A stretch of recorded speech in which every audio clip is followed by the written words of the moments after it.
Alright, hello and welcome. So, today we're going to be making a mask, a helmet, and supposedly this is going to be wearable when we're done. I guess we don't really need the... I'll keep the banner up there. And this will be Zero from the Megaman X series. It is 9 pages, so it might take us a little while, but all of it's pretty big, so we don't have too much to worry about there. And what we'll be using today is, of course, our 110 pound or 200 GSM cardstock that we have this printed on, so it's nice and thick for us. So let's see, let's get in the camera. You can see just how thick that is. We'll be using an X-Acto blade that is a scoring knife, so the tip of this is dulled off, and it's no longer a sharp knife. And then we have a almost brand new blade of our other X-Acto knife. I will not do that with this one. That one will cut me. And then this worked really well last time, so we're going to continue to use Gorilla Glue's glue stick. Let's begin. So over in the bottom right, or in my case, my left monitor, I have the Papercraft 3D model. I don't know where I should start for this, but, you know, looking at it here, looks like just starting with the actually looks like kind of all goes together page per page. So, ooh, gotta be careful. Got wet stuff over there. So I'll set it on this side. Got my drink over there. So I'm gonna start off. Let's see. I don't know what these numbers are. So it has like 202. Oh man, they made this like super easy. Let's check this out. 202 to 202. Huh. Do we have like a 1? Okay, hold on. Maybe that's the last thing I'm supposed to do.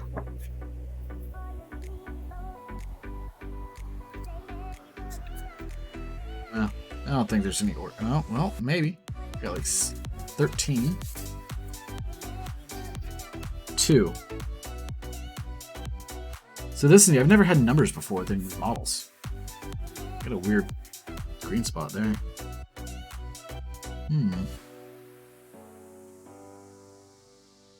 May have to get the PDF open as well.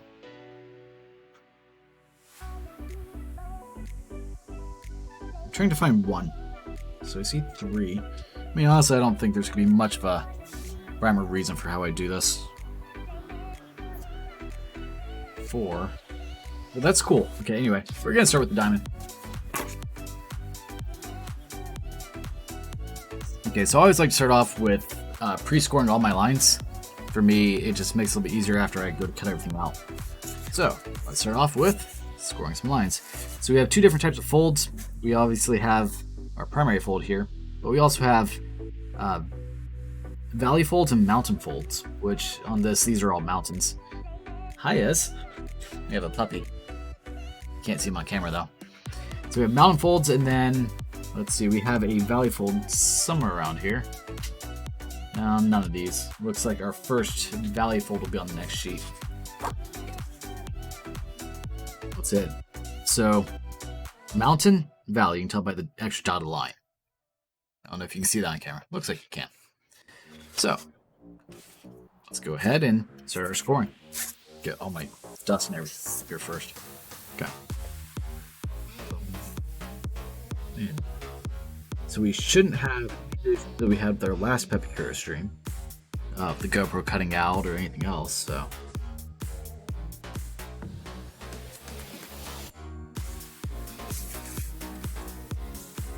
And we'll go over a lot of the same stuff that we did last time as well. For anyone that wants to get into Papercraft, my head's not in this, is it? Almost, okay. I have to be careful of that. So they did have 2 versions of this model that I could print out. One with lines, one without lines. I like having the lines. It won't be as clean of a model, but it's fine. You know, if I get really finicky about it once everything's said and done, I can always paint the model. Make it look, you know, amazing and beautiful. They did a really good job with this. Like, it is just a super clean model. I'm impressed with HP, the printer. It did a wonderful job of printing out crisp lines and good colors. For a free printer, it did awesome. And it had no issues handling the paper either, which is rare. Usually for paper this thick, you have issues printing it out. The print spooler doesn't do a good job of actually, or the print roller, sorry, doesn't do a good job of pulling such thick paper through.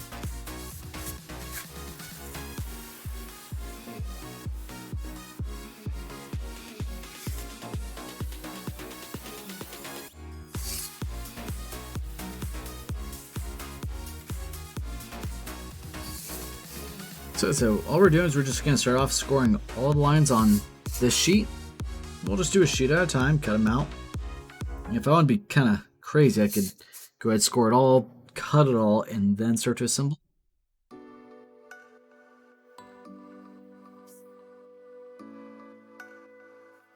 But I don't know if I'm going to be that crazy. We're going to go ahead. We're going to clear the chat in a minute here.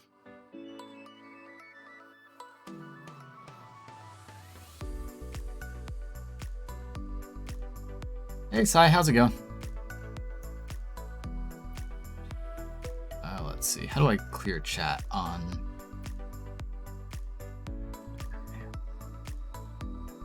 Yeah. It doesn't matter. It's fine. Oh, okay, we did it. Cool. How's your day going for you? Or your night, morning? Because it's, what, 2 a.m.? Let's see, 20 plus 6. No, it's 4 a.m. 4:30.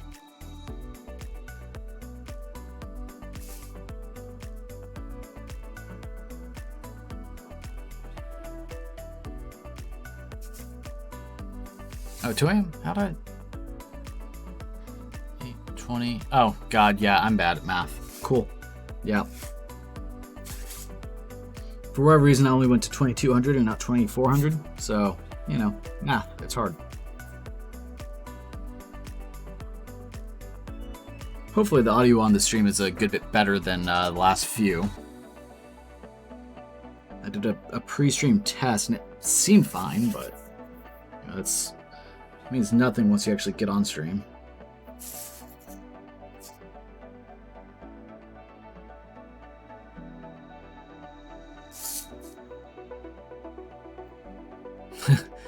Good. Good, I'm glad.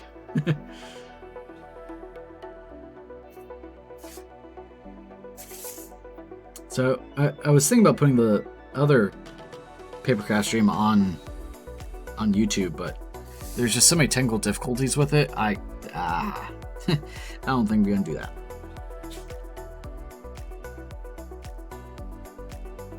It was not a good stream.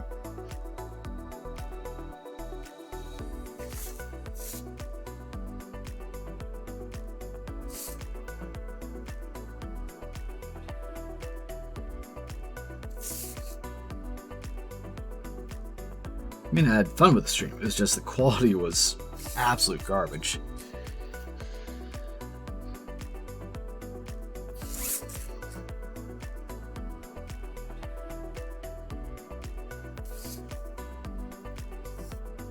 So what do you think, Sai? Do you think we should score and cut out every single piece before gluing together? Or should we just cut and glue as we go?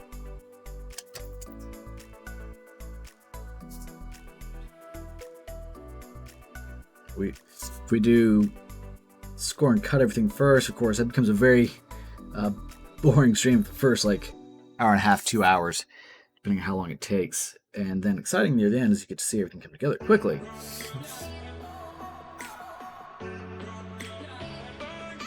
Or we can have a mildly interesting stream the whole way through with lots of downtime.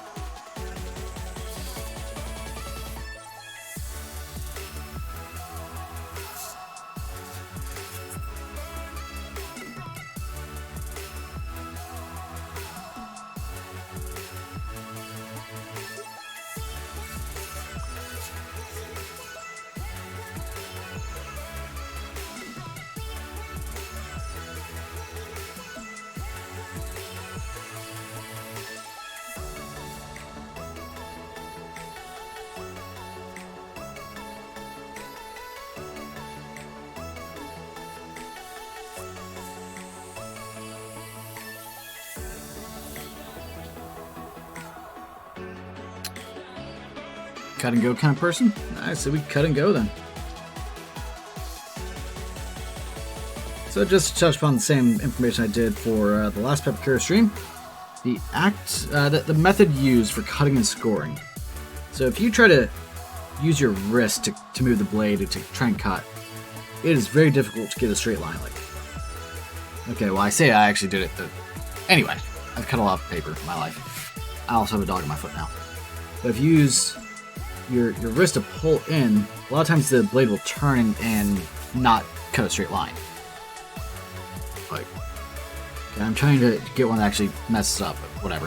Whereas if you move your whole arm, lock your wrist and just plant in, then move your whole arm, you always have a straight line wherever your wrist goes. So it gives you a lot better control for straight cuts. You can do the same thing for cutting and scoring. You keep that, just lock your wrist, pull.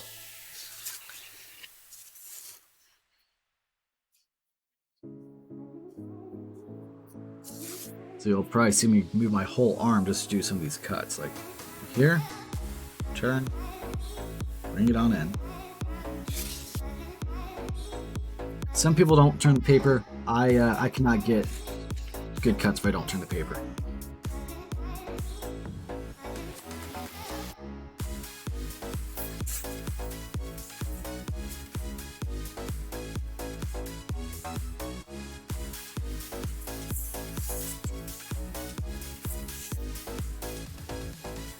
Okay, just as a good example, so here, lock the wrist, just slide the arm back, perfectly straight.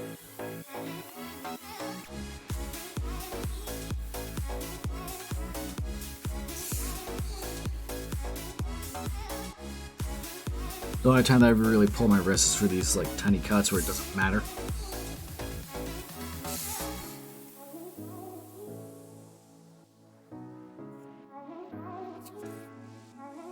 Also, turning the paper with your blade in the paper, not really a good idea, because you're actually, in order to cut through this, you're literally stabbing into your mat. So if you twist paper, you tend to break the tip of the blade off. If we do that, we have to go get a new blade. I have a lot of them. I have like 300. Trust me when I say you don't want to be doing this with a dull blade. It gets terrible quick.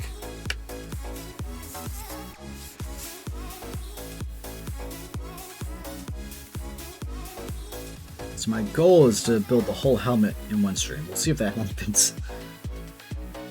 It may end up being a 2-streamer. We'll see.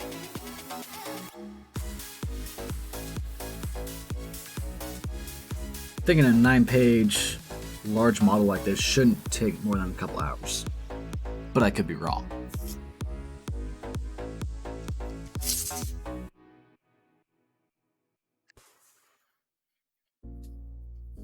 I may redo the Kindred mask, but enlarge the mask so that way it's actually wearable. Not too sure yet. Because I thought it was supposed to be wearable, but it definitely is not.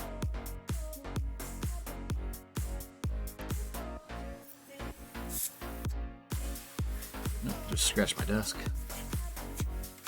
How many times that straight line cuts really matter? Like, it doesn't matter if your line's wavy through here on these, but on pieces where it's just going straight into the material, to the main heart of it, those matter. Also, my blade is loose. If you get a little outside of it, not a big deal. But if you go inside of it, then you lose precious material. Can't really add it back. Like right here, I go a little bit out just to make sure. If I get to this tip, I can really get the finite control.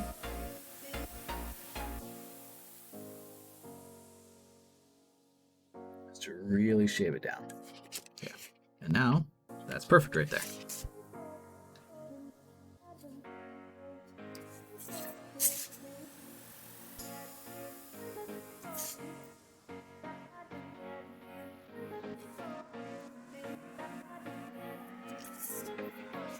Well,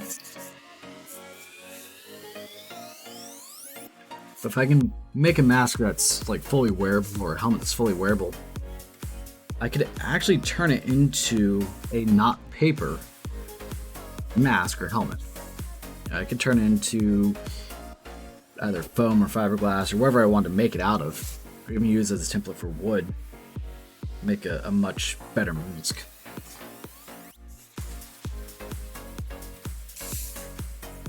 all this off to the side. So that's one idea that I've had. It would be pretty awesome to make full Zero armor, because Zero is definitely one of my favorite video game characters.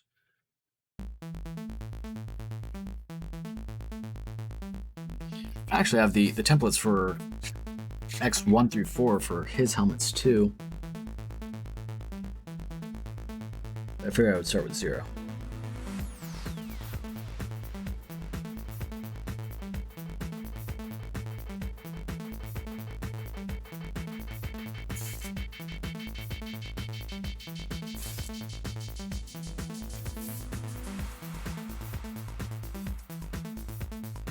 And then we'll start to build a Gundam on stream one of these days. I don't know which one yet, though.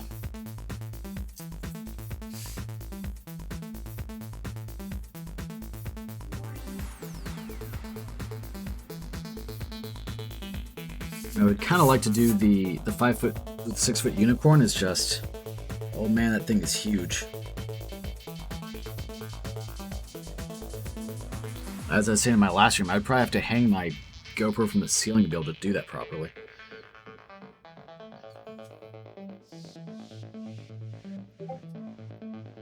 Thank you, Discord. So I didn't get the notification on Discord, at least on my phone, until after I finished my stream the other night. It was great.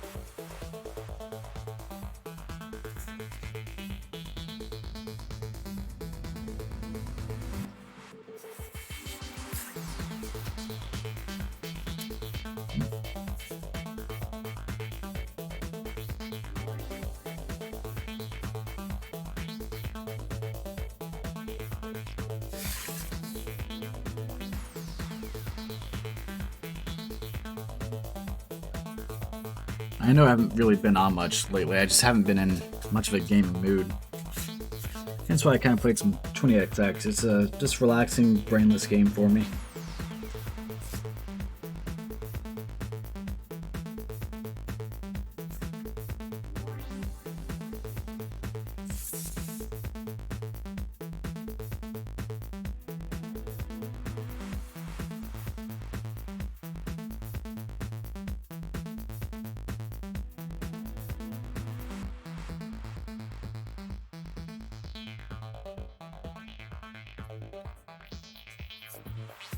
Got my Prius fixed last night, or yesterday.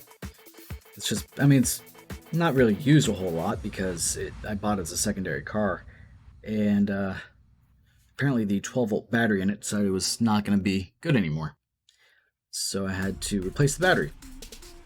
Except Prius batteries, because, you know, they're terrible, are $200. And I think that's way too much money for a battery. So instead, I found a Duracell semi-equivalent to the Toyota one. It's an SLI 51 compared to the B24 that the Prius takes. And I put that in, it's half the price. The only thing is, the terminals that Toyota has on Prius for the default battery, or the OEM battery, are much smaller than traditional battery terminals, which is their way of making it where you have to use their proprietary battery. No. Just cut that off and put in different terminal claims. When I'm actually probably gonna sell the Prius here soon. List it on Facebook Marketplace, see if I can make a little bit of money off of it. Since I don't use it.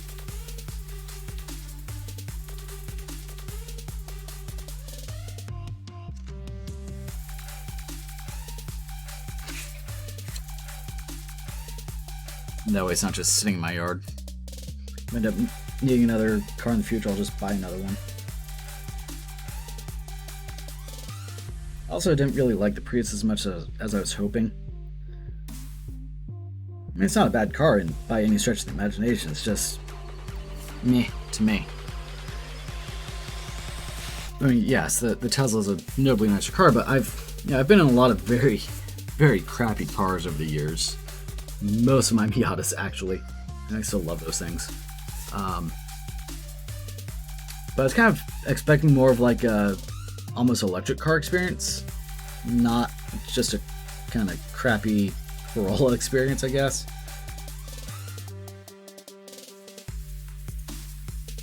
Okay, we need a new blade. This one is stuffed. You're not gonna let me get to my razor blades, are you? I'm sorry, Iz. Just stay where you're at. It's fine. Ow, you hit me in the knee. Your head.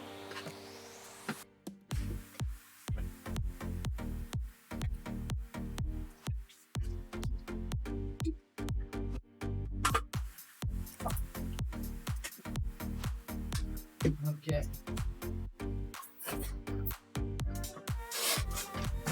Had to find the blades. I mean, I knew where they were. It was just they're hidden under a bunch of other garbage. I guess I buy these in bulk from eBay.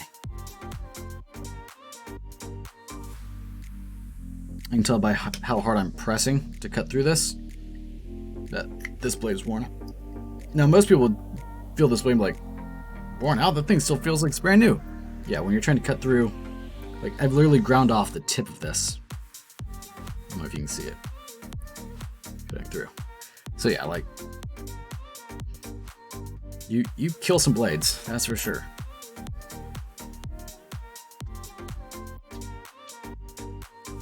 Ow. Be really careful with the brand new blade. Okay, cool. That's done.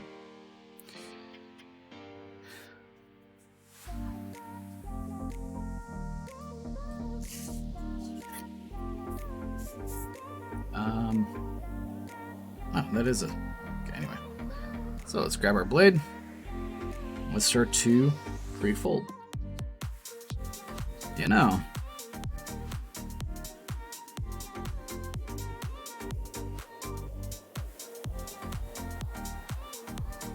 these are all valleys here.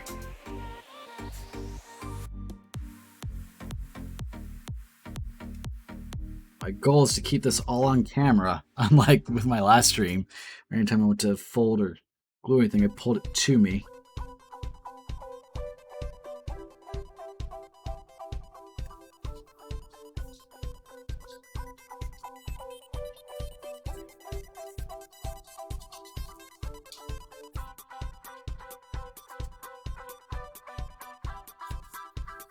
And one of these, it's a mountain fold. It's this guy. At least on the white tabs, that is. So the rest of these, the way that it goes in, it's going to fold that. It's going to attach in to the helmet. So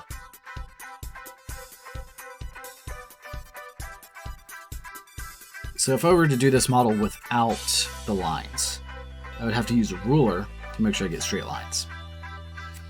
And that's just, I didn't feel like dealing with that.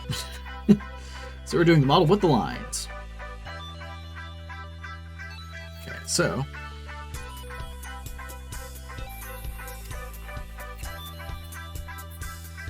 put the blade under. I'm using my scoring blade as my guide to get a clean fold. So I put it right on the line where I scored. And fold over that.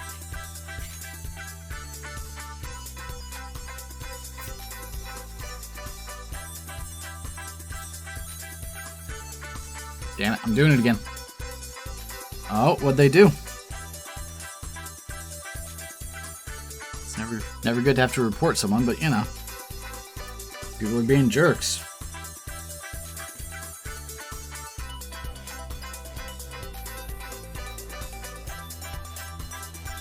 This will go together, just like that. Alright, it's glue time. We're just gonna pretend I didn't just fail to open the glue. So with gluing anything, you always have to, with regular glue. Now if we were using super glue, it'd be a little different. But with regular glue, you have to put glue on both sides.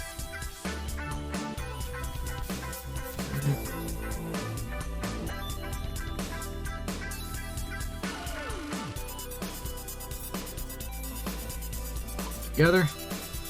Hold for a second.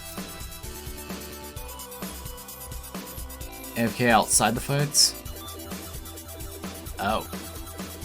So they're just trying to pretty much get in a battle, then go AFK to get free loot, free experience, free everything. Boom, one piece done. on. Okay, so next up we have our V, which is here. Looks like this is all mountain folds, so we'll start off with this corner right here. Yeah, leeching is not okay unless you're part of a group and they say, "Hey, we'll let you leech."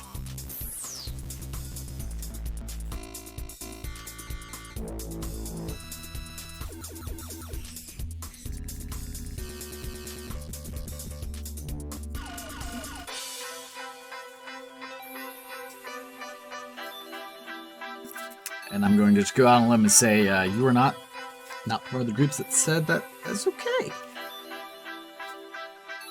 It's one thing if you suck and you need someone to help carry you, like me.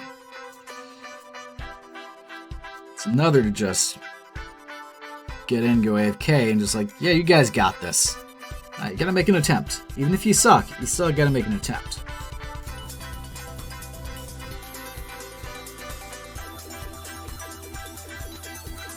So whenever you're doing your pre-folds, you always fold a little bit more than 90 degrees, so that way it bounces back to the 90.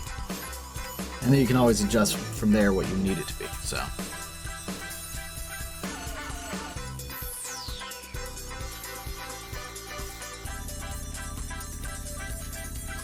got all the bass in this song. Damn. Alright, so let's see, we'll goes like this, so let's see if my glue will stay long enough for this. I noticed pre-gluing things did not work well when I did this with the Kindred mask. Hey, it's classic. Classic. Classic A? I don't know. Hopefully that wasn't too long.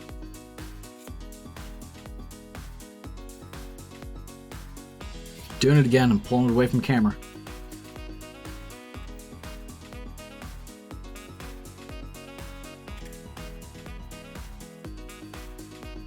Yeah. You only have a couple of seconds, it seems like. Of course, you have to apply a little bit of pressure to get it to actually stick. It feels like that one's stuck, so.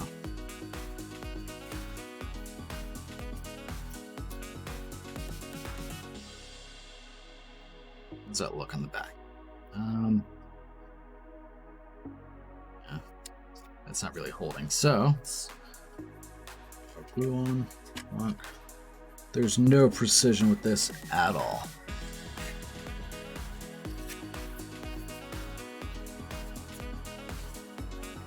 I may end up switching over to my super glue, depending on how annoyed I get.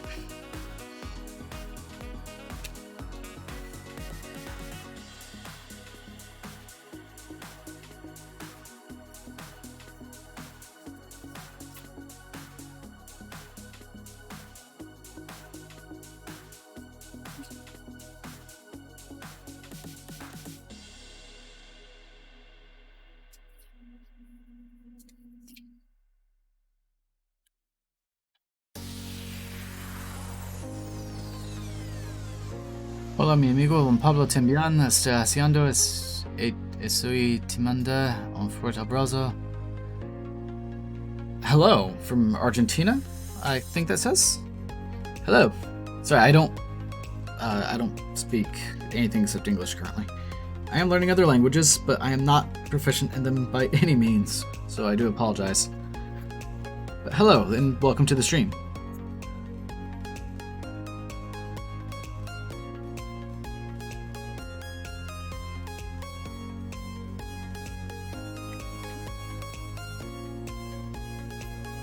Alright, next up should be, I would assume, this piece, right?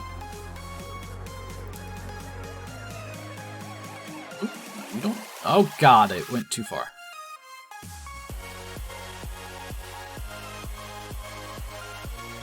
Okay. So we have mountain, valley, and then the rest of these are mountains, it looks like, and valleys on the corners, or the edges.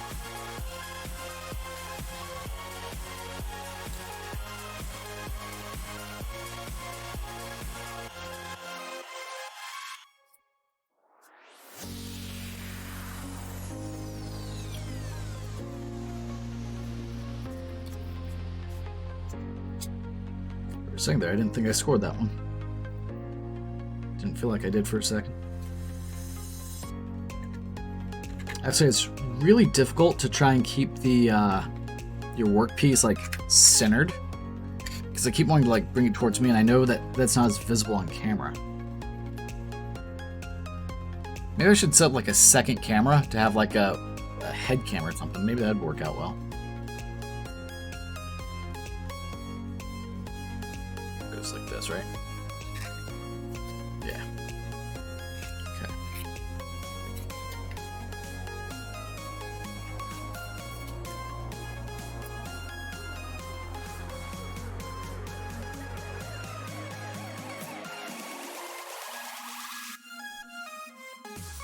Got good on axe and I old 1v2 2 behemoths. Damn, that's impressive.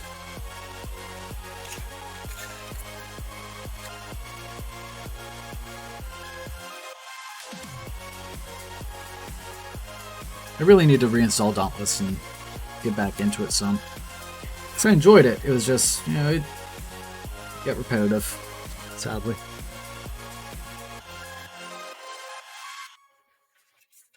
I think you've noticed my attention span with a lot of things is not that high.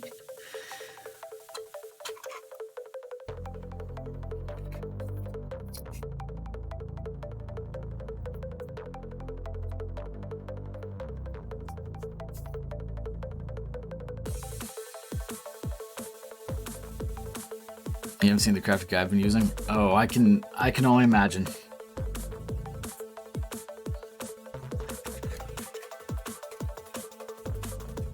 Let's glue this guy here. Oop.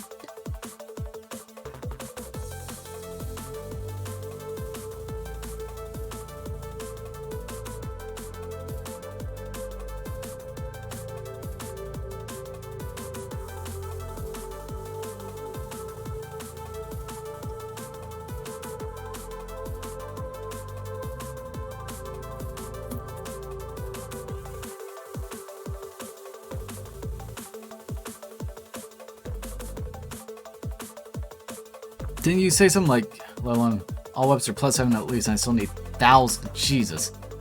Let alone out of Peerless. 1,000. So literally, because I'm trying to remember, like, you would only get like 1 or 2 per kill, right?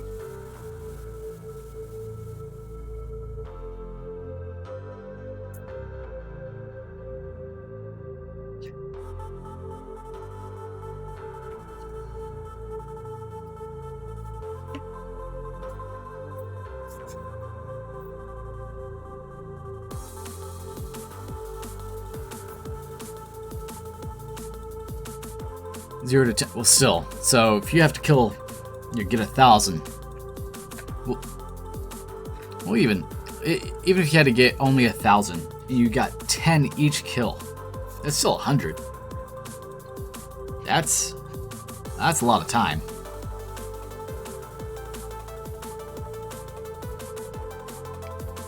And that's a lot of repetition. Jesus. So if you see someone that's plus 9, plus 10 on their gear, you know they are dedicated. But you do patrol hunts, you get 10 confirmed each patrol hunt, and plus 10 for each chest you have. Okay, so that helps a little.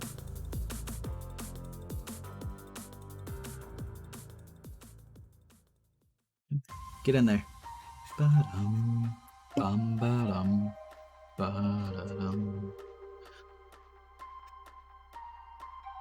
So for all this music, it's either cut plus 15. Jesus. I didn't realize it went up to plus 15. I thought it topped at 10. Okay, so looking at this is just the gem. This thing is huge. Like,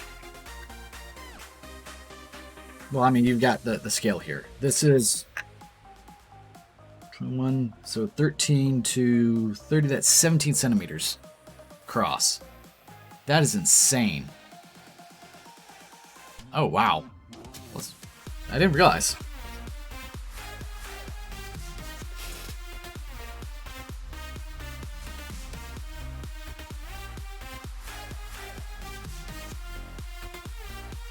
Is that the...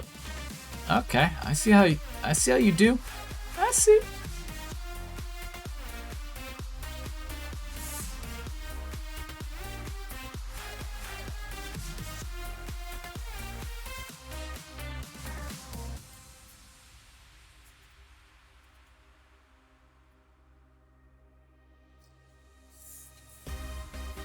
I'm trying to remember how I cut everything out.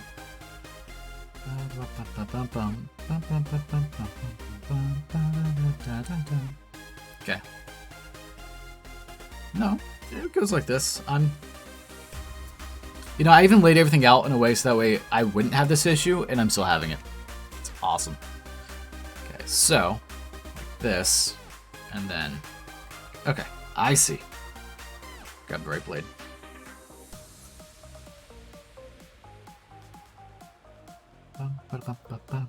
Yeah, all the music that we have is either DRM free or I have the copyright license for, so Twitch shouldn't get too upset with me for my music this time around. Because I noticed there were a lot of patches in my last video that were just muted.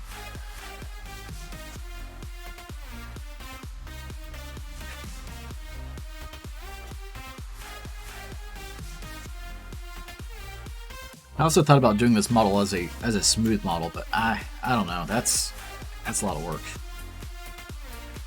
Ooh, you just barely fit, don't you?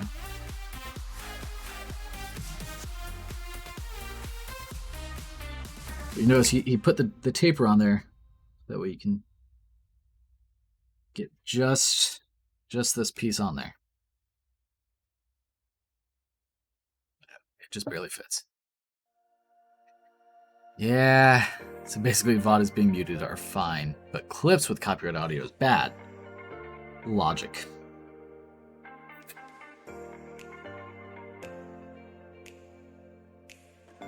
So essentially you wouldn't want anyone to ever be able to clip any of your stuff if you're listening to copyrighted music. Got it. Well, good news, none of this is copyrightable. Well, I mean, some songs are copyrightable, but I have the copyright. I paid for that shit. So, it's fine. It's $150 a year. It's $12 a month.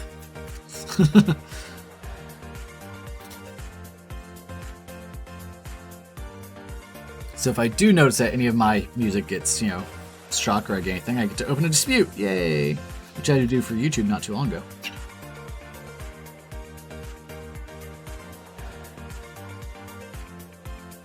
So I definitely think this will be wearable. Just looking at it. That's awesome. So in preparation for this stream, I did have to go to Walmart and buy a GoPro arm. Let's see if I... No, we're not going to do that. Yeah, a clip mount to go onto my monitor. So that way I can actually have this over and not at an angle. So it's straight, mostly straight down now.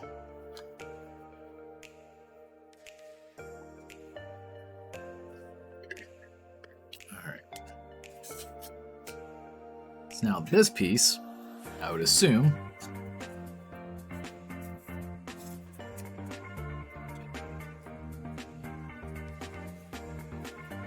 what?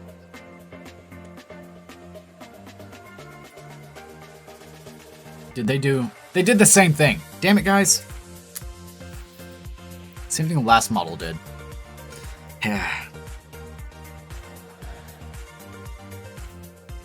Get the glue off my knife.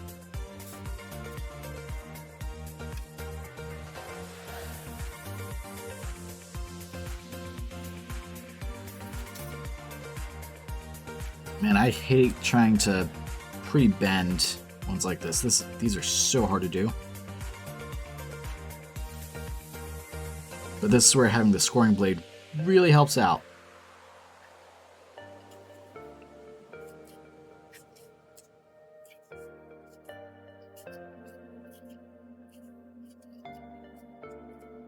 Man, Twitch does not make any sense. Like, when you hear about all the controversies and such going on, I don't understand most of it.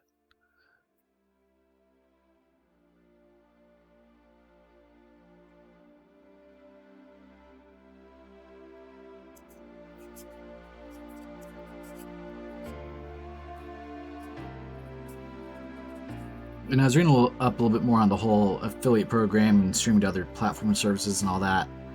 And from what I gather, like, I can stream on other services. I just can't do like dual streams. Okay, well, that's fine.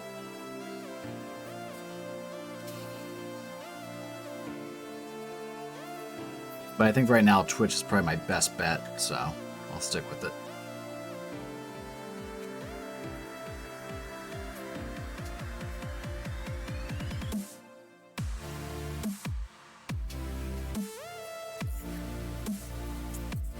I have so much glue on. Damn it! So much glue on my fingers when I'm done. Like always.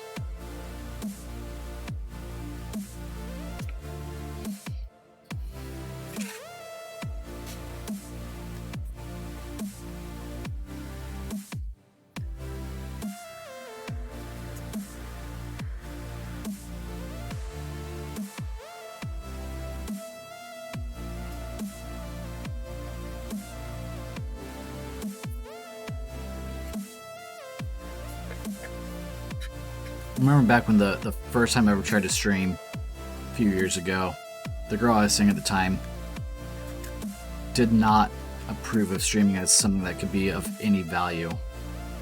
She would make fun of me for it. She was definitely not supportive. It's kind of mean. But I mean, that's something that you do have to. Damn it, go on. You do have to face. Like, a lot of people don't see this as something that could actually be a career or a job. And you tell them like, oh yeah, I make YouTube videos, or I stream video games, or wherever it is you stream. In my case, Papercraft at the moment. Like, oh, and there's this social stigma that goes with it. It's kind of dumb. It's getting a lot more accepted nowadays than it used to be. It used to be really bad.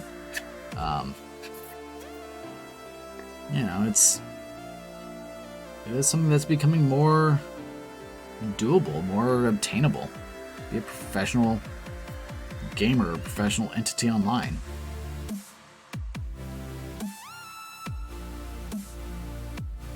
That's something I would like to, be, but I know there's a lot more that I need to do. I need to get a lot more dedicated to be successful.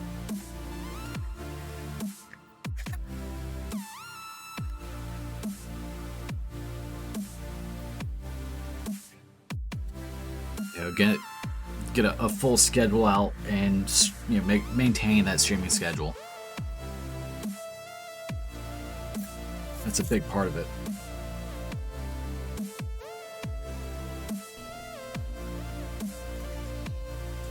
And I've just been battling with things to be able to do that.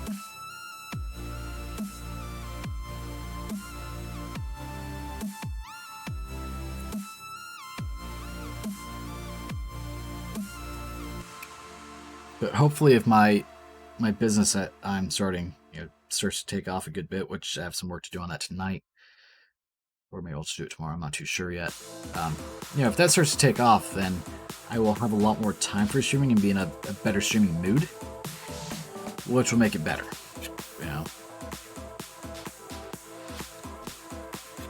So hopefully all that takes off.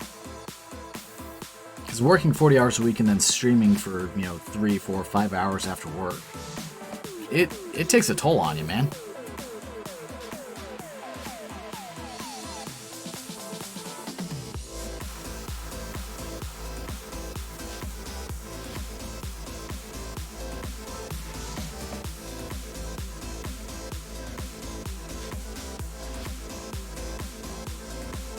And even, I mean, a lot of people think like, oh, well, you're just playing video games. What's tiring about that? Like, I guess a lot of it for me is I haven't really enjoyed a lot of video games in the last almost 10 years. I used to be a huge nerd, huge gamer. And in the last decade, games haven't held the same value to me anymore. Like, I try, but most games, you get 3 or 4 good hours of enjoyment out of them, and then they kind of die. And I don't know if that's me, or if it's games. Because it could be either one.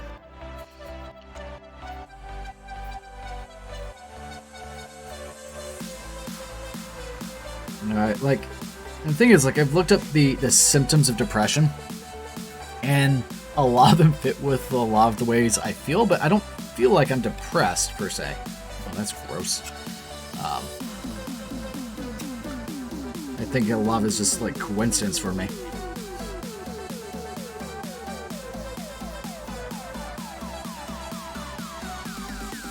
Come on. Oh, that tastes bad. Got glue on it.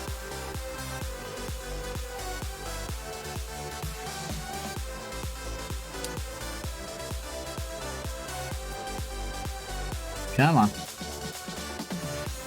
I made it a little bit better. If you're wondering, this tastes really bad. I'm using my tongue. Okay. No, it's better. Not perfect. What was I saying? Oh yeah, so like if I look up the symptoms of depression, like a lot of how I feel, like, those kind of ring true, but at the same time, like, not really? I don't know, it's weird to explain. But with gaming, I just feel like a lot of games nowadays aren't worth their time or money.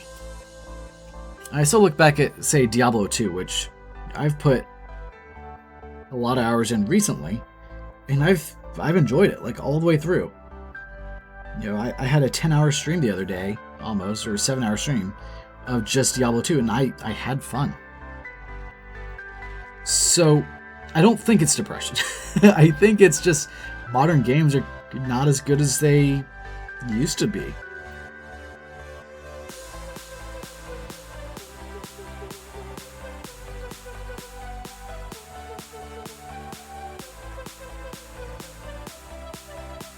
It's like, I really enjoyed Code Vein recently. I was able to do multi-hour streams of Code Vein. Truly enjoyed it. But then, like, Tales of Mana, it was a beautiful game. I had fun, but it couldn't hold my interest. Like, I need to go back and beat it, but I just haven't been able to really get into it. Like, did I have fun? Yeah, but then it just became the same thing over and over. Like, even as I progressed through the story, nothing changed. I didn't feel like I got any better or there was a skill increase at any point. Like, at least with Code Vein, I could feel that I was getting better at the game as I progressed. And when I died, most of the time it was my fault.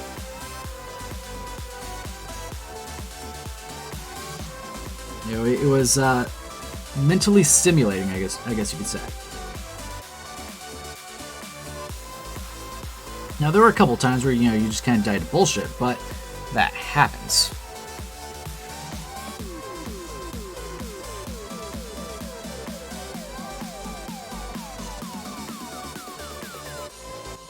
I'm trying to think of some other games recently that I've just really enjoyed. 20XX is a good example of just a skill-based game that I enjoy. It's a Megaman series game, which obviously I like Mega Man. So there's that, and like because it's also a roguelike. It's randomly generated levels, so it's always something new each time. So that helps. Like, I could never become a speedrunner because I could never just play the same game over and over and over and just have the exact same thing. Like, that would drive me absolutely insane. I could not do it. I know that. Alright, so we got one page done. Oh, that's on stream. Okay, so next, let's see. Alright, next up is going to be super boring because I think it's just going to be all of this, right? Yeah. You can see it just slid up over here. It's going to be this page. Hell yeah. But that will get us a good basis for finishing up the helmet, it looks like. Yeah. Okay, cool. So, wapow!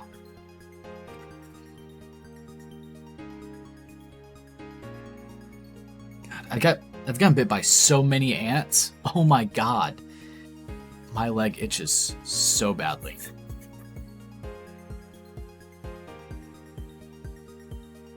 Alright, let's start scoring. Score and cut. And then we'll put all these together.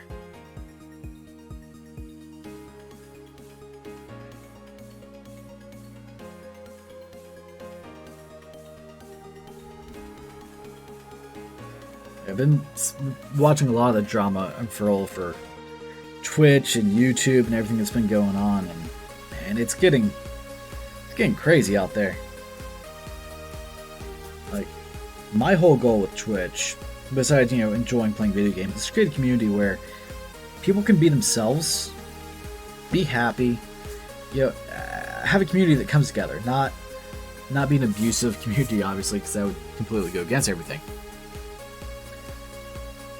But have some place where people can come together and be happy together. Be a support structure for people. If you need help, ask someone in the group. They can help you out, be an ear to listen to. Or if you need advice on something, or how to fix something, maybe there's someone in the group that can help you. Obviously, currently, we're not there because the group is like me and Sai. That's about it. So, but as things grow, hopefully, head in the stream there for a minute. Hopefully, as the group grows, we'll get more people to help out and be a community.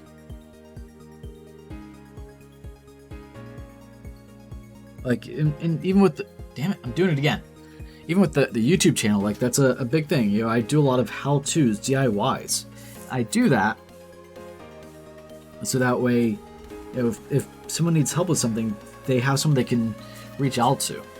There's a lot of content creators such they say, reach out to me through this source if you need help, but they're too large. So if someone tries to reach out to them, they'll never get an answer. And a lot of times their community isn't super helpful, I've noticed. And that's disheartening. I'd love to say that I could have that problem one day, be large enough to where that would be an issue. I don't see that ever happening, so I think we'll be fine. Regardless of if my channel or community or following or anything like that ever grows to that point, I will still be as active as I can to help people.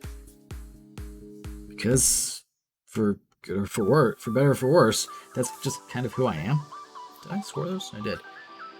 I like to please people. I like to make people happy.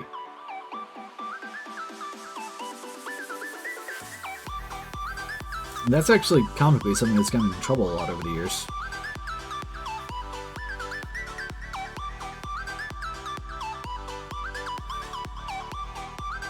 It's funny, at my last job, it was during training.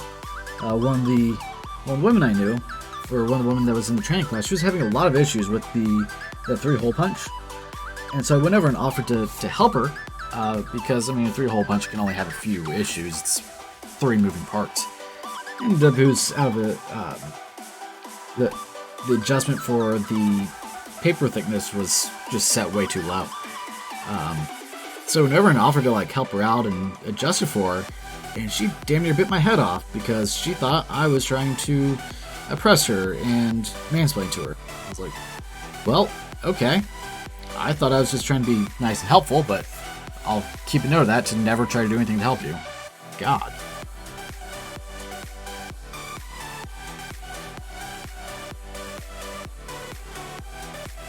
And I'll never understand that, why would you get upset or offended if someone tries to help you? Now, I can understand if someone was demeaning towards you and was like, oh, you don't know how to do this because of X, Y, Z. Whether it's, whoever they base it on. Okay, that's rude. You're a dick. But if someone's like, oh, hey, do you need help with that? Can I help you? Don't be rude to them. Just like, oh no, I got it. We're good. Okay, awesome. I don't know. But the issue with her was because of what I am and what she is. That's the nicest, most PC way of putting it.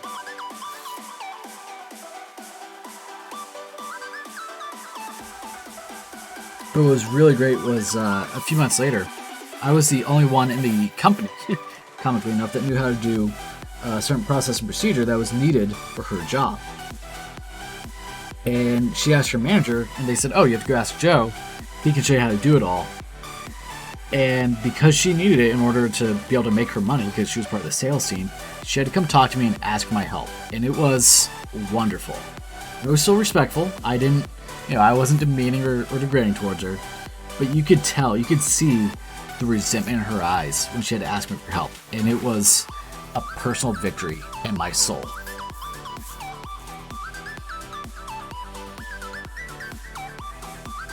Because if she had just tried to ask a week before, the other coworker that I trained, she could have asked her for help, and she was fine because she loved her.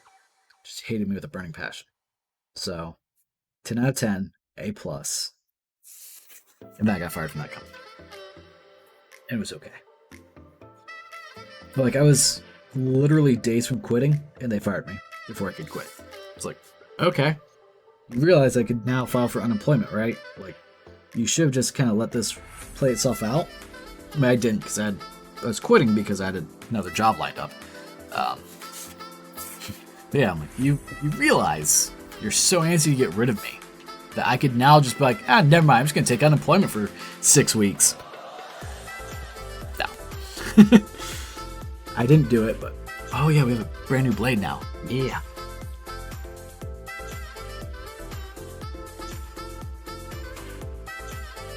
So it never fails, my first cut with a brand new blade doesn't go all the way through. Because I don't want to press so hard that I snap the tip off immediately. There we go. You can feel it cut. It just cuts. It feels so beautiful. Because it just glides through. It takes so much less effort than when you have a blade that's gone dull and ground down. Use a little bit of wrist there, I felt it. Also, the incision mark is notably smaller with a brand new blade. And it's something that you don't realize you adjust to as your blade wears down.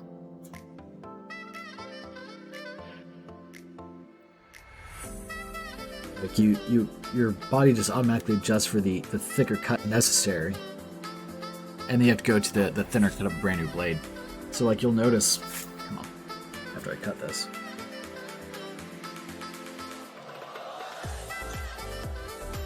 That my cut is probably a little high. It's a hair high right here.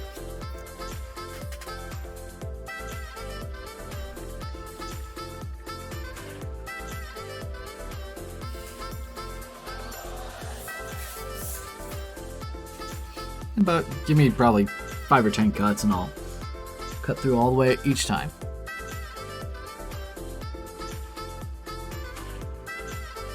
What's up, Is his neighbor shooting off more fireworks again? He's been doing that for the past 4 days, 5 days.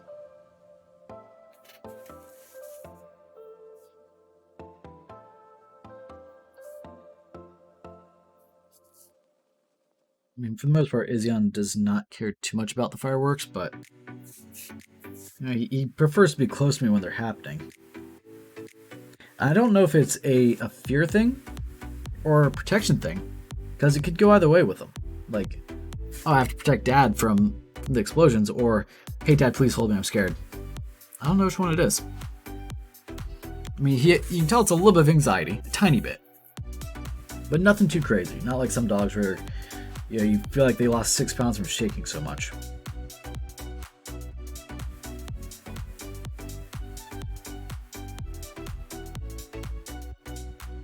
But Izzion really is just an amazing dog. Could not ask for a better dog. He does a lot of things without me even... I never trained him to do a lot of things that he does. So I don't know where he got them from. I'm not complaining.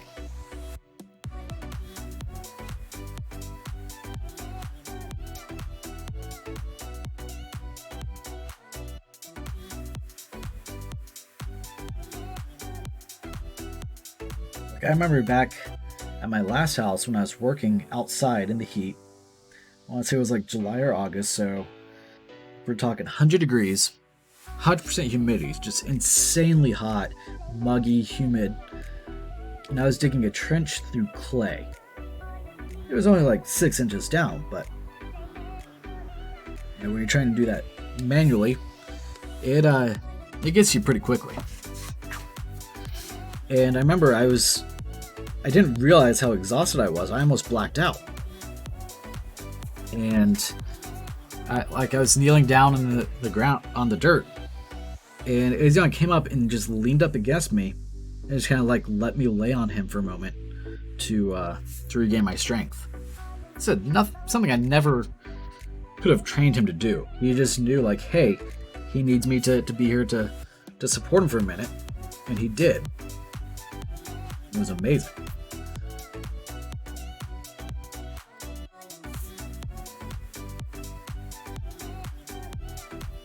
And like if he hears a loud noise from me, like if I laugh or if I sneeze, I mean like cackling laugh, true hysterics, he gets very concerned. He doesn't realize that is a sound of joy.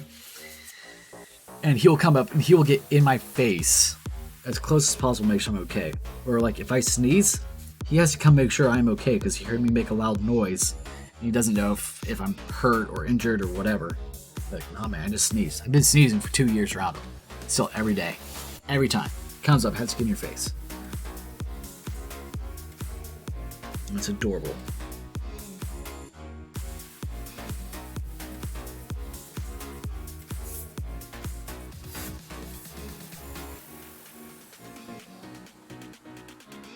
It was funny, we were at my parents' house for 4th of July, and I noticed that his nails were getting a bit long. They have a Dremel there that's battery operated, so I decided to use that. Because it's just a little bit easier than pulling out my whole Dremel and cord attachment and everything. And they watched as he just happily laid in my lap to let me trim all 4 paws without any issue. And I mean, it takes with that little battery one, because it's not great, as I learned. It took probably 20 minutes. You stayed there the whole time. I didn't have to get onto him. Didn't have to say anything. Didn't have to bribe him to stay with me. Now, granted, yes, he did get a little something for his time afterward. I can't say the word because he is right next to me and he will get very excited.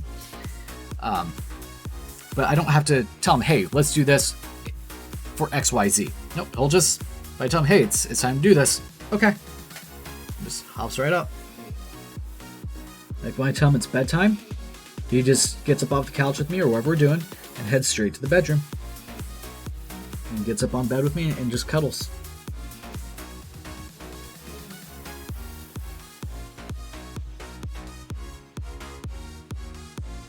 So if I ever like get married or have a living girlfriend or anything like that, she's gonna have some competition in bed because my puppy cuddles with me every night.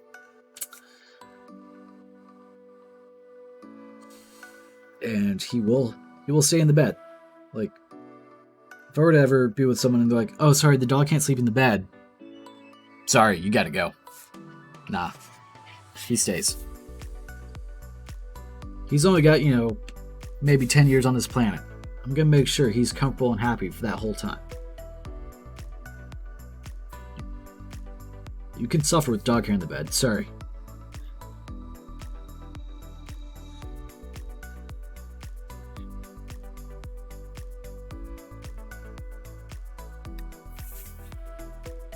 It's funny, like, since I've had him, and, I've had company,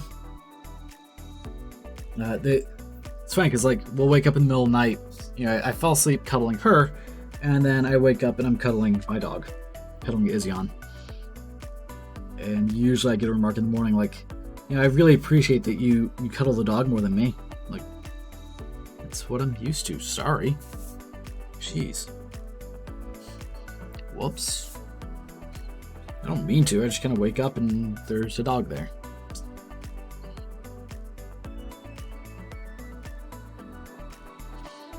But what's really funny about that is he's super jealous. So normally whenever he and I sleep together, he just sleeps like at my feet. He doesn't really sleep up next to my side too often unless he has a nightmare. I don't know why he does sometimes, but sometimes he'll sleep up next to my side. But anytime I'm sleeping with someone else, he is right there, either between us, forcing his way between us, being jealous, or he'll sleep next to my side the whole night, pressed up against me. And it's adorable, but I can see how some people would not like that. I think if I was sleeping with someone every night, he would get accustomed to it to where it wouldn't be an issue. What's up? You want to get under the desk?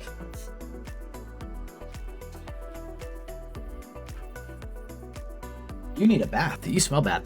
You know that? Go and get under the desk. Come on. We have a puppy break. Oh no, that was just your breath. Ew. He smells fine, but his breath smells gross. What's up? I'm sure this is the high quality content that people come here for, to listen to me talk about sleeping with my dog every night. Damn it, keep putting my head in frame.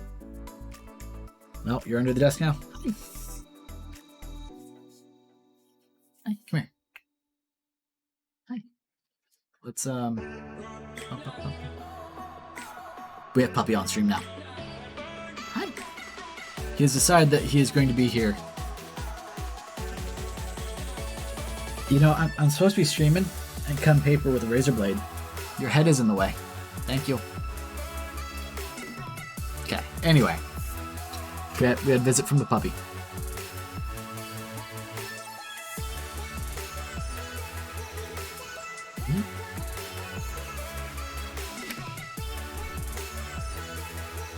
What's up?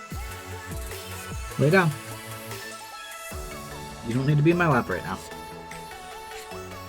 Well, what's great is whenever I go to play Beat Saber, you know, Beat Saber, virtual reality, right? Can't see what's going on.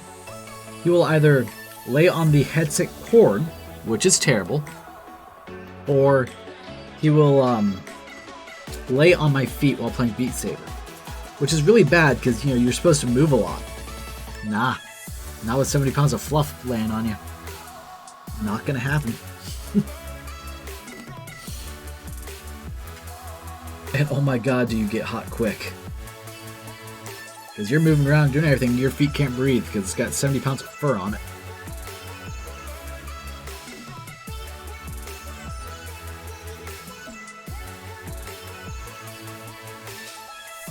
Alright, we're up to an hour 11 minutes.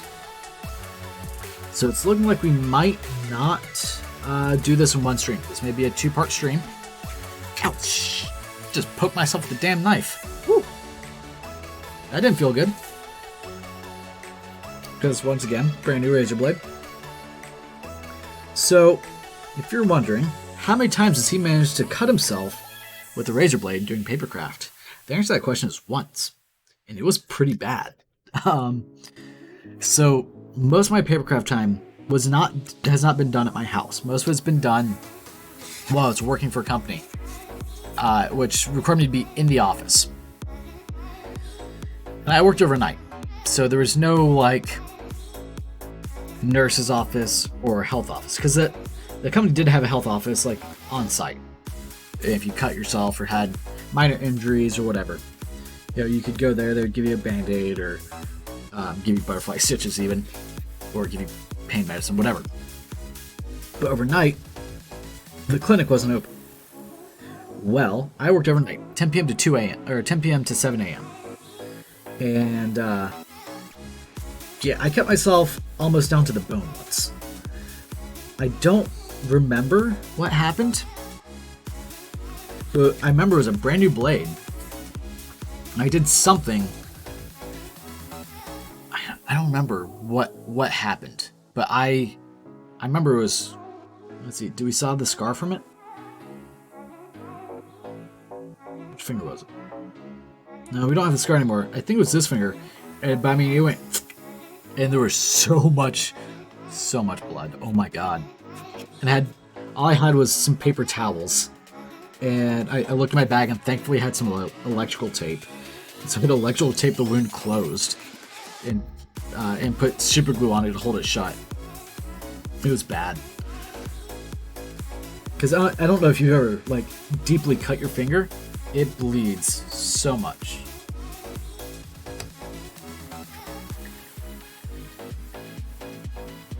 Like so much. Oh my god.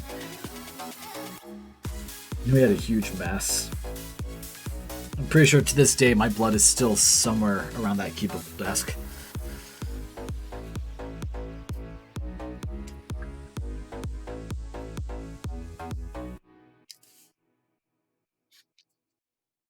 It's funny, like, you couldn't have any weapons at work, obviously. Like, you couldn't have pocket knives, none of that. Which, that makes sense. Obviously, no guns. But they didn't have an issue with me having my X-Acto knife, thankfully. I did ask, like, I cleared it with security first. Like, hey, do you guys care? Like, are you gonna attack someone with it? I was like, well, no. Like, we don't care. Okay, cool. But the thing they did have an issue with, I had a really big issue. I got a pretty stern lecture, like 10 minutes, was the stuff I used to seal my models, which was, what is it? It's an aerosol. Can't think of what the name of it is. It comes in a pinkish red can. Anyway, I sprayed it on my models, and I didn't realize, like, I was the only one there. I did on Friday nights when I would seal my models, because I was literally the only one in that area. No one around. But apparently, because it was an aerosol, it got into the air vents, and that company has just recirculated air. And it got in the vents, and security was smelling it, and they were super concerned because they thought there was a leak somewhere of some sort of gas. And they finally like came into my area and they smelled it, like, hey, are you spraying something? Well, I was like, well, yeah, I'm doing the models. Like, yeah, no, you can't do that. I was like, oh, sorry? Whoops. I won't do it again. Okay. My bad. But yeah, it has xylene in it, so it definitely has a very strong chemical smell. And that's what I did on Friday nights, okay, no one else needs to suffer with me. And I would do it like 20 feet away from my desk. So I was, you were talking a huge cube farm. So I did it pretty far away from everything. But yeah, they definitely were not happy about that. Whoopsie.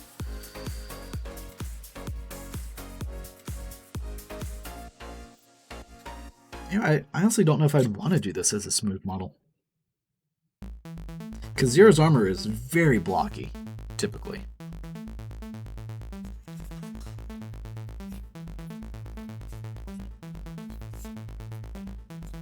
Okay, got one piece. Go ahead, glue this guy in.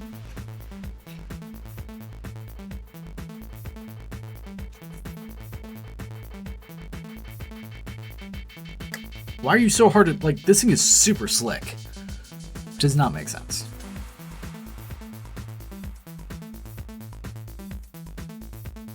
Anyone that's ever sprayed anything with xylene knows it is just insanely strong. And now I have a cap in my crotch. Like, you can definitely smell it from a distance.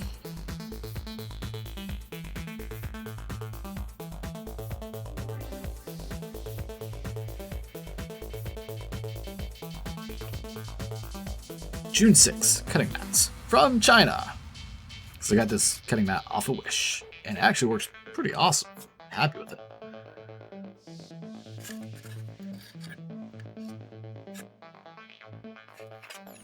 Alright, let's see. Can we do all three of these at once?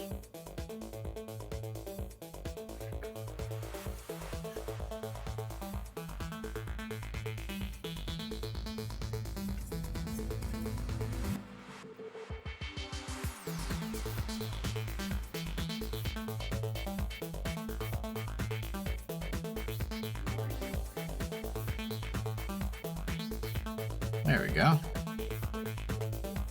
Ah, shit, stuck to me. Too much glue. Okay.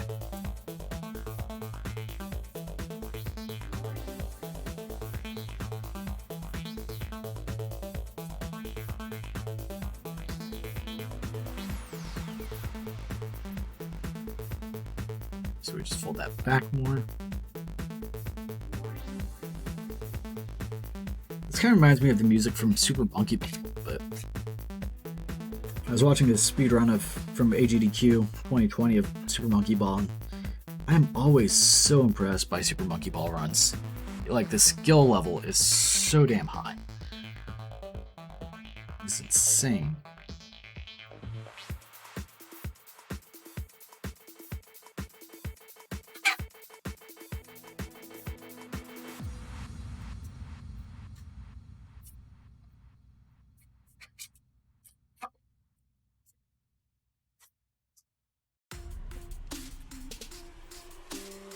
Let's do Bobbin Apostolov, Trap Life.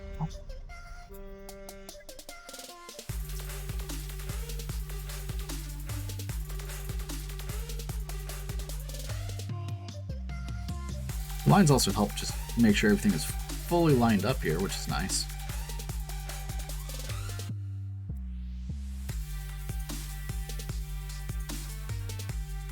And now we hold. That one is not holding.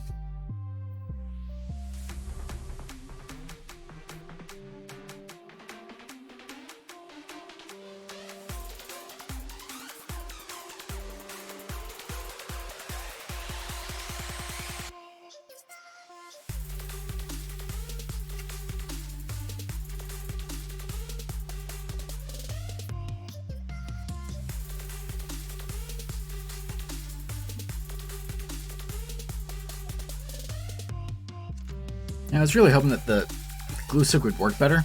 I think it'll work really well on the larger, when I go do the larger Gundam model, but I think we need to retire it. Go back.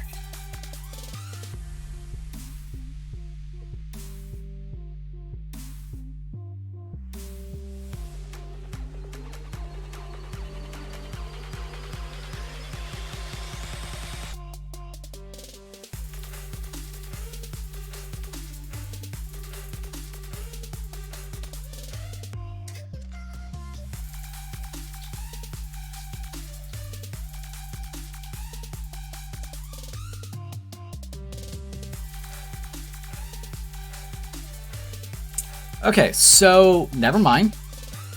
I'm still here just talking to people. No worries, appreciate it. So my super glue is it's dried up on me. So I guess we're still using the glue stick. Great. Okay. Anyway.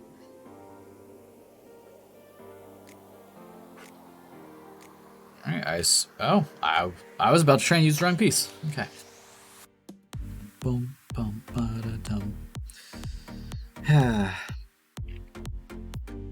Not so much for trying to use the super glue.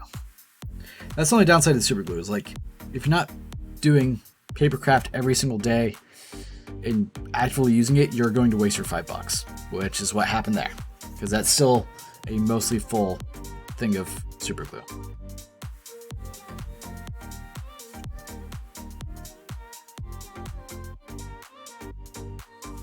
Now, you can always do what I've done on a couple occasions, and I don't recommend this, because this is wrong. You can always buy a new one from Walmart and return that one and say, hey, sorry guys, it was dried up. And they'll take it back. They don't care. Walmart does not care. Yeah, sure.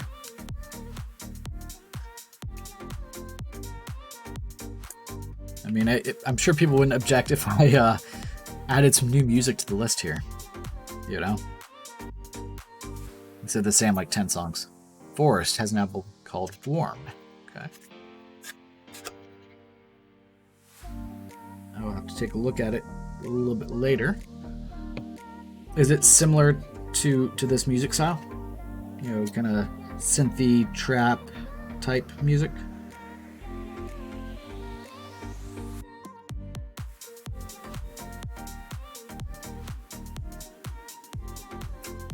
She doesn't want to be copyrighted. Nice. I know Alpha Gaming, more of a sitting on a beach vibe. I mean, I'm fine with that too. I know Alpha Gaming does does free copyright music. Because he wants streamers to be able to use music without having to worry about it. Thank you, Duolingo. We did practice today. I appreciate it though. Practiced for about half an hour.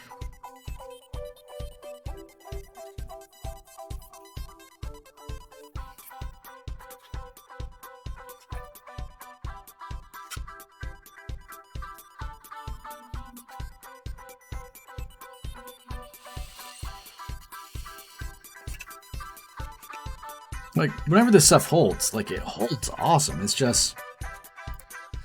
sometimes it doesn't hold. Which hopefully that sense makes sense, but anyone that's used any sort of glue for a while knows, like, sometimes some glues are just super amazing, and other times they're not.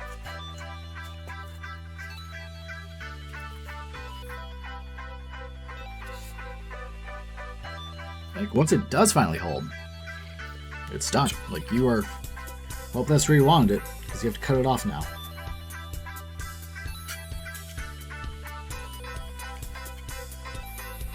Man, I just keep looking at the colors on here, and I'm just impressed at how well my little printer did.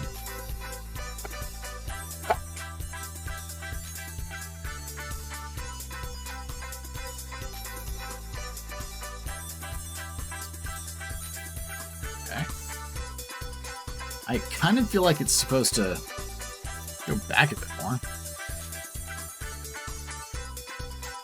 Okay, yep, that was correct on that assumption. Oh yeah, that's actually gonna fit on my head. I'm kind of excited about that. Now, some people online say to use a Q-tip or something to spread your glue a little bit, but honestly, rolling it on seems to be working pretty much fine without damaging the glue stick too much.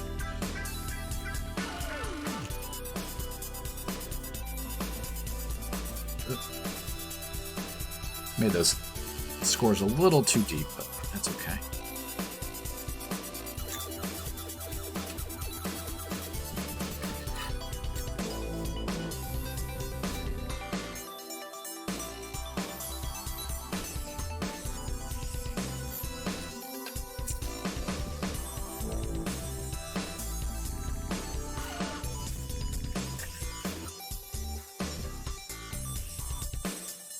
Oh. Yep.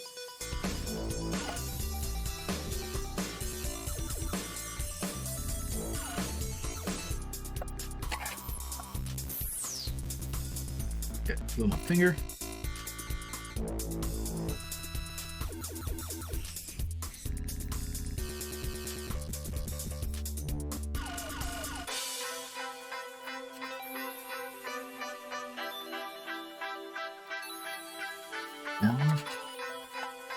Like, I don't think the color really shows up too well on stream here, but this is just like the perfect gray.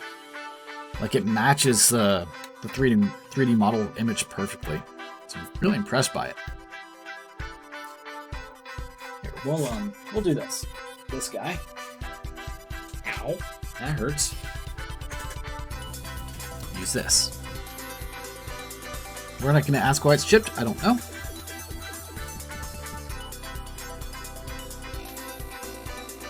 Okay, so let's see how well this works.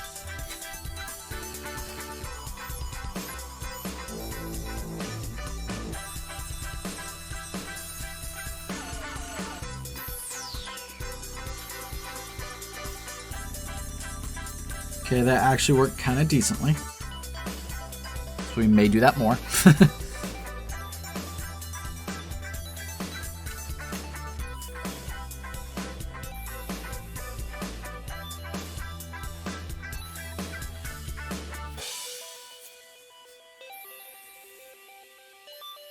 Fold this guy all the way back.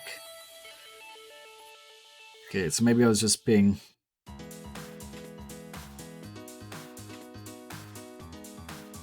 what's the word I'm looking for? Resistant to change. There's a word for that. Stubborn. There we go. Just being stubborn.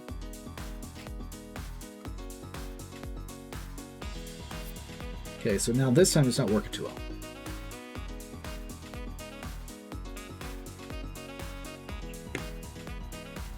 So maybe I was right. I don't know. We'll see.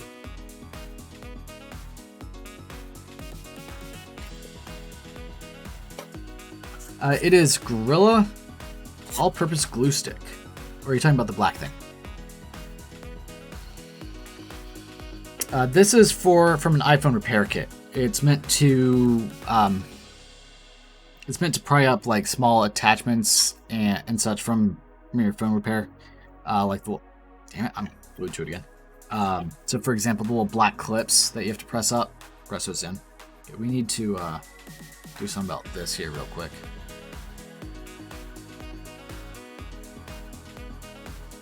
Ow, you are sharp little shit.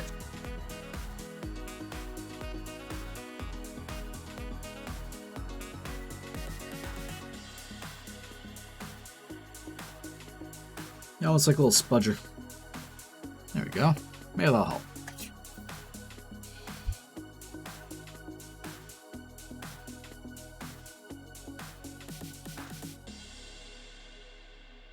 I kind of feel like if I get a little bit more glue on it would work better.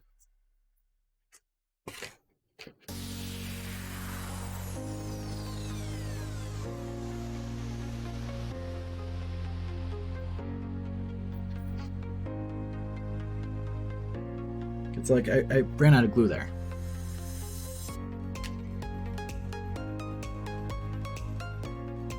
There we go.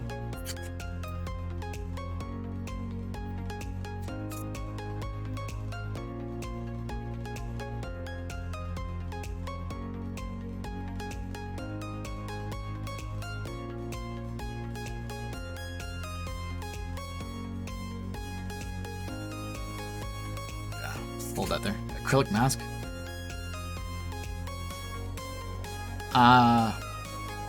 Like make the mask have acrylic afterward? I could.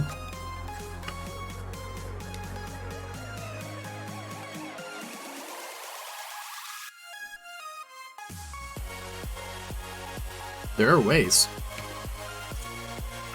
If I wanted to get super creative, I could actually make it out of high density polyethylene, HDPE, a type of plastic. That'd be kind of neat.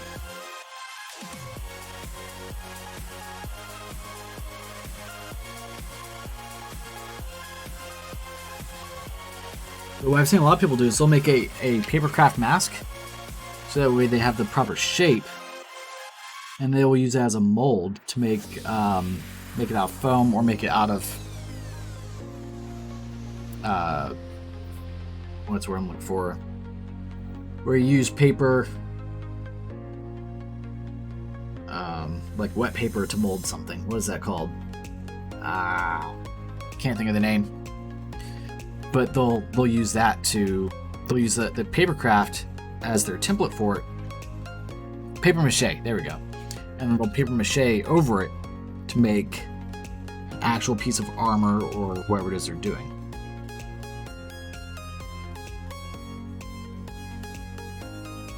Yes, paper mache.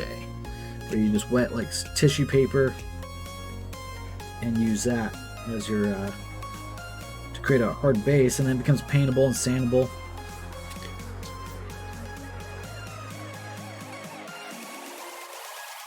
That didn't hold it all, did it?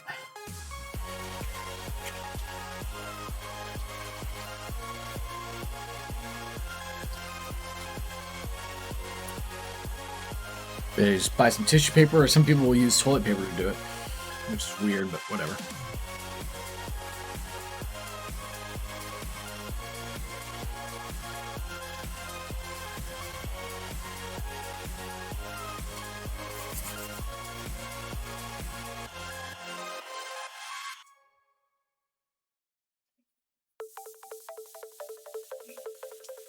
Nanotechnology.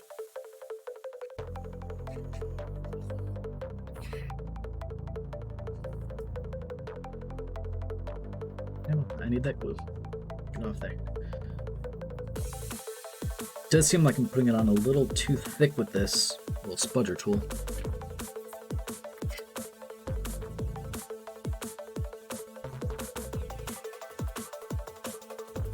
Okay, now we hold this for 6 years and wait for it to dry.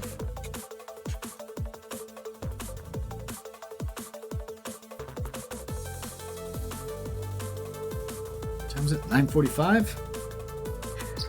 We may have to be done after this sheet of paper is out, huh?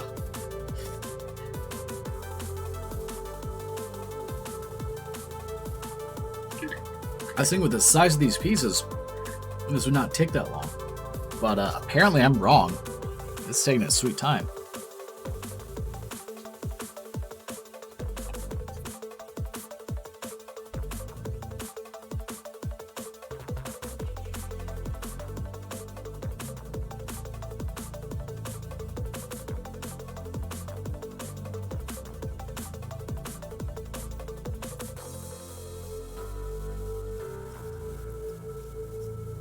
I was thinking this might take 4 hours, but it's looking like it's going to take a little bit closer to 6.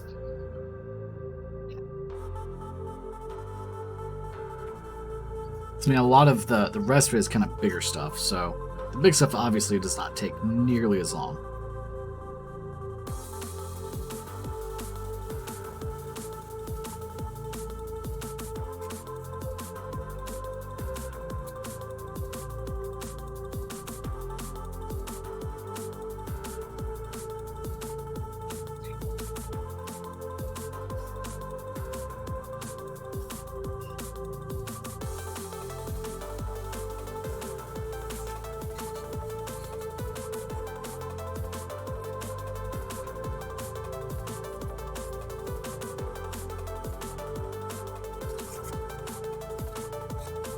Alright.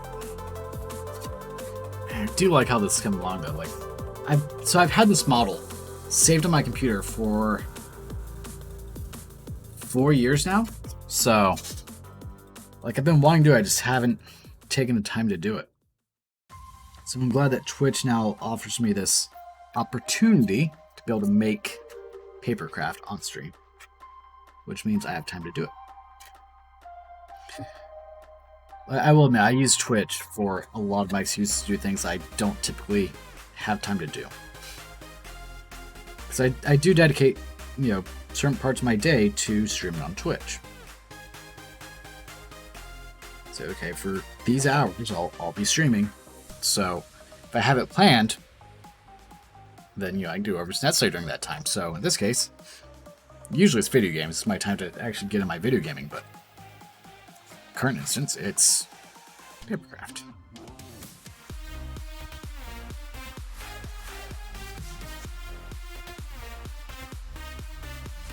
Which Papercraft is different, but it's relaxing. My head is in frame again. And personally, I really enjoy it. It gives me a sense of creativity and, accomplishment to do Papercraft. So I'm creating something from paper. Like, how awesome is that? I think it's awesome. I don't know. Some people probably would say, I'm a loser. But that's not the point. I enjoy it. Oh,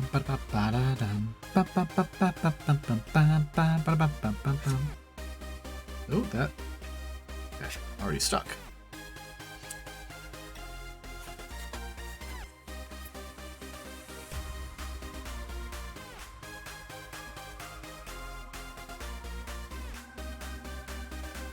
I'm gonna get so much glue on my hand from this. I'm sure if like a professional paper crafter watched me do this, they would just lose their mind. Watch me use the whole glue stick to glue a tab like that. Whatever.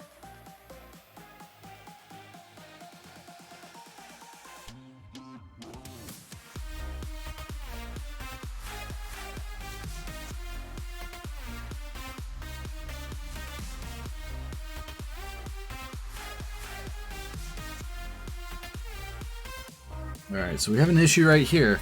I don't know if it's visible on camera. Yeah, right there. We gotta unglue this piece ever so slightly and bring that in. The way you do that, take your knife, under there and hope that your glue bond isn't crazy strong. Which currently it kind of is. Time to be active. Definitely can't see the missile tab. I know it's there though. So what is your okay, people into bed? So what are you gonna be doing to be active?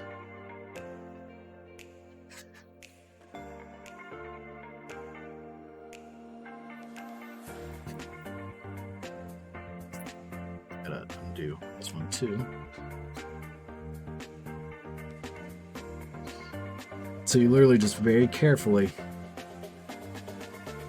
slide your knife under and do a gentle cutting motion. Oh, active in chat, got it.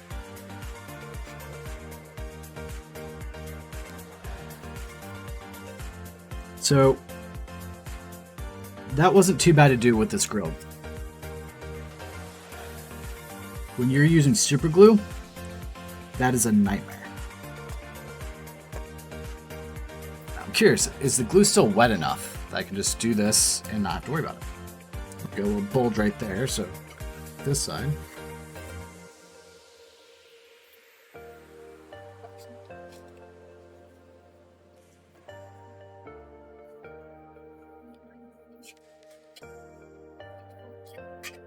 So whenever you build like giant models, like the 6-foot unicorn I'll be doing, it's very easy to get misaligned tabs because you're working with whole sheets of paper at a time.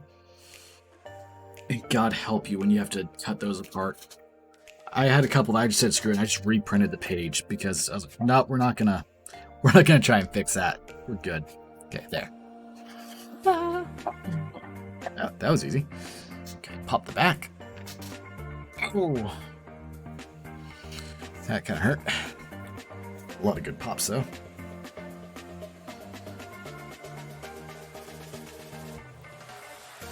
And just to put in perspective, this is 9 pages. You can see how large it is. The 6-foot unicorn is 500 pages. So just to do that model in paper alone cost me about $40. That pneumonia is my least favorite word. Why is that? Besides the fact that it's terrible to try and spell.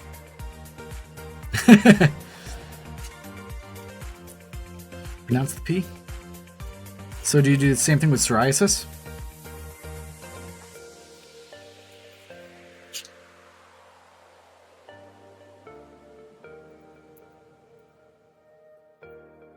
Psoriasis.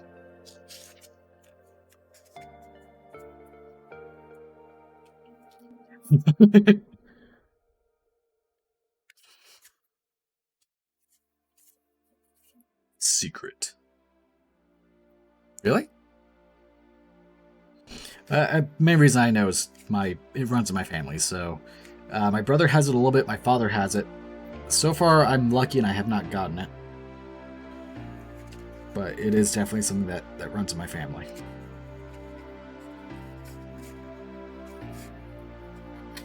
So unfortunately, I definitely know how to spell it and I'm very aware of it.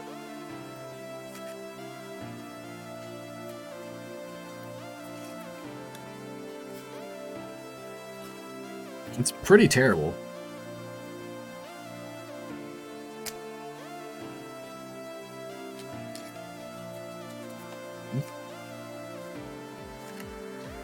Alright, here we go again. I think we'll do one more page after this.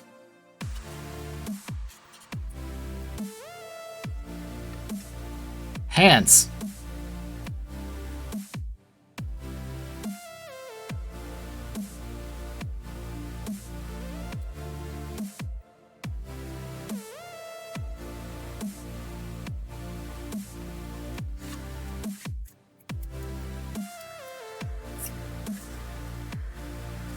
Make sure I put glue on the proper tab there.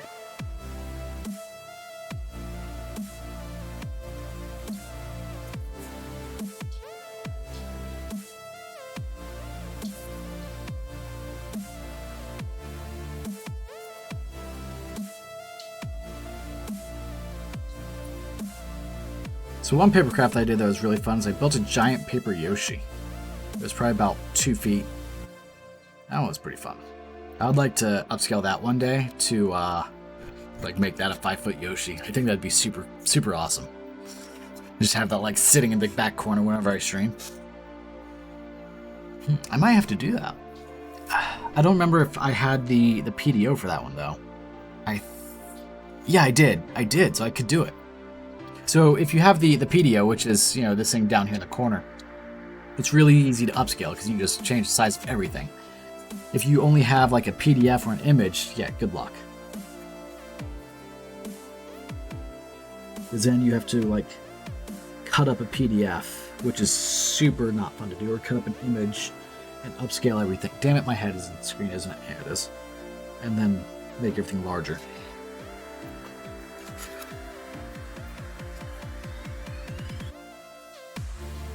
I'll have to ask Caitlin if she still has the Yoshi. And if she does, she can send me a picture so I can post it on stream. Or in chat. Discord. Something. We'll come up with a name soon. Right. While we wait for that to dry for a sec, let's ask her.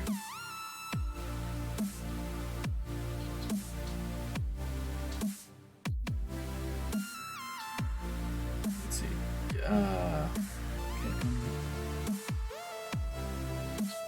Done.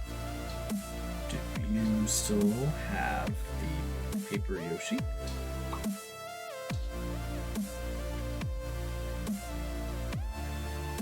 Okay. So if so, I will post that in Discord here in a minute. If not, well, oh well. I tried.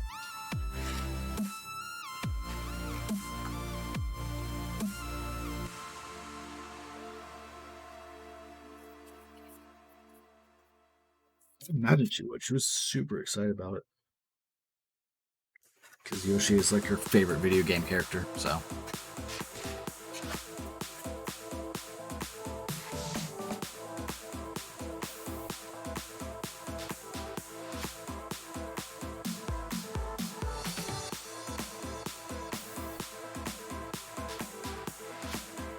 I will say, it was one of the most boring Papercrafts put together, though.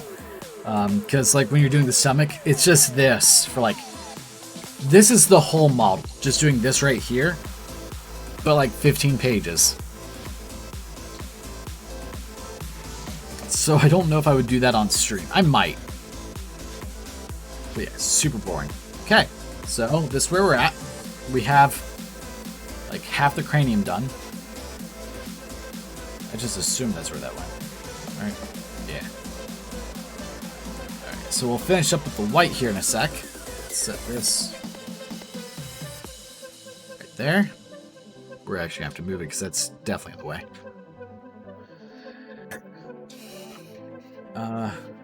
Trolling. Alright, so next up is that page. Drink some water.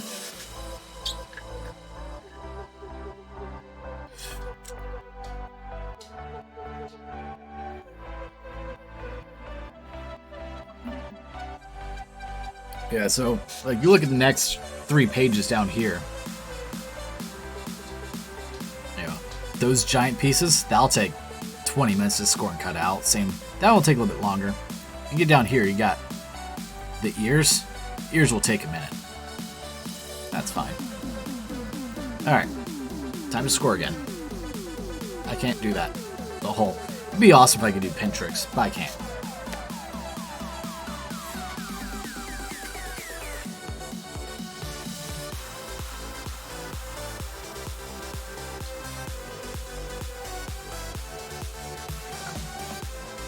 Nope, no response yet.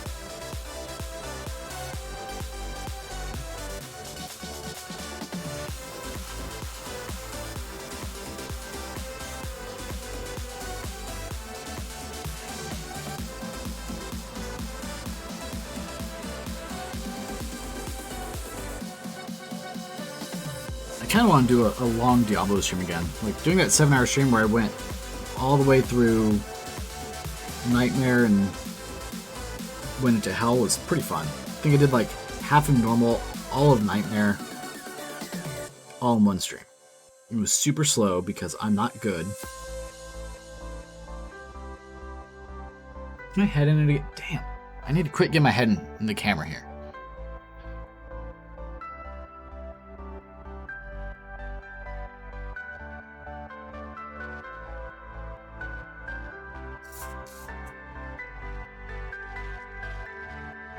At least I have good lighting. That's a plus.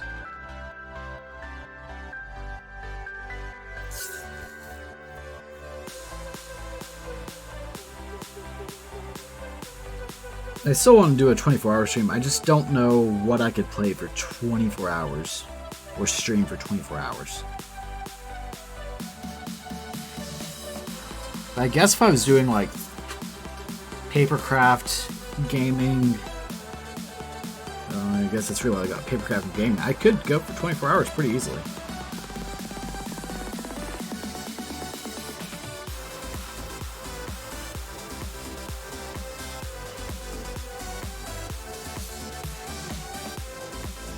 Hooray!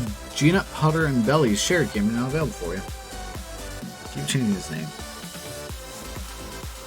Oh, so I had a fun time today making my my coworkers very uncomfortable, which is always fun to do. I have this set to 75? I do. Damn.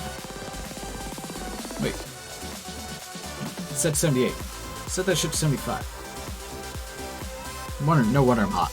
I had a fun time making my coworkers uncomfortable. It wasn't even like anything crazy. They were just being pansies about it. But instead I talked about my tongue, which there's nothing special about my tongue. Just, we're gonna put that out there.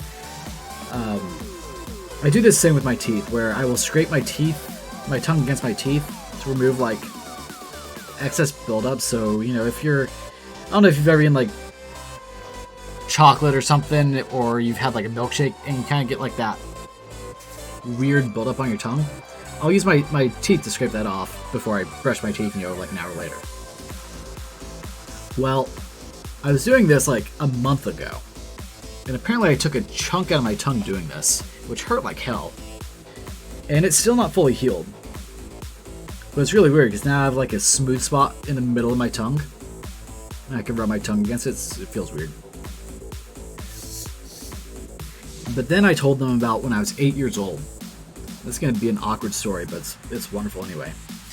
So, growing up, my mother was, I believe, Catholic. And that probably sounded really bad to say, but I never got into all that. So, but, you know, she was kind of religious and very reserved, very, you know, very personal.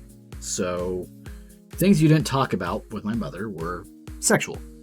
Anything sexual. You did not, she didn't talk about it. It was taboo. So I'm 8 years old, and I'm going to the orthodontist to get braces because I had a huge gap in my teeth. And my dear sweet orthodontist, she was female. Actually, I think it was the orthodontist assistant. Noticed that my frenulum, which is that little thing underneath your tongue, that little sticky web thing. Noticed that my tongue didn't come out really far. Like, at most, it comes out like maybe an inch. And my orthodontist assistant thought, oh, hey, you know, this boy's kind of cute. He's probably going to grow up to, you know, to be with women at some point in his life. And so she asked my dear sweet mother, oh, we noticed his tongue doesn't stick out really far. Would you like for us, since we're already here doing work in his mouth anyway, to cut his frenulum a little bit, so his tongue comes out further? My mother, the sweet lady she is, was like, why would you do that? What's the point of that? And so, at 8 years old, I didn't know what she was referring to, obviously, but I could immediately feel the awkwardness in that room. You know, she was trying to figure out if she should explain to my mother why a boy might want to have his tongue come out a little bit further. And she said something along the lines of, you know, for women. And my mom was like, what do you mean? To this day, I believe my mother knew exactly what she was doing. But still, I could only imagine how much I would have died if I was a teenager and knew what the hell she was talking about.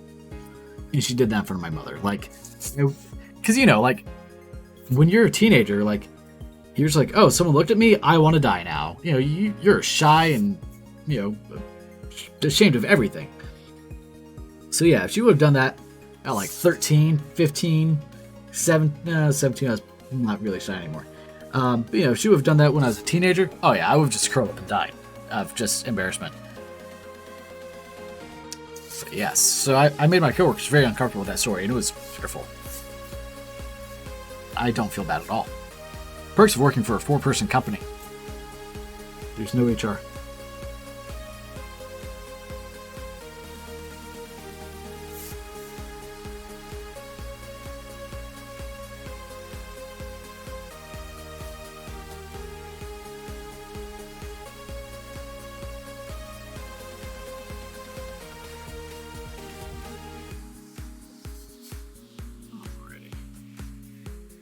Yeah, so this is going to be our last sheet. We're going to do 3 sheets tonight. We might do another 3 to 6 sheets tomorrow night for our stream. So I was hoping to do this all in one fell swoop, but that is not going to happen at all. I'll tell you that right now. Because it's 10 o'clock at night, and I have work in the morning, and I didn't sleep a whole lot over the weekend.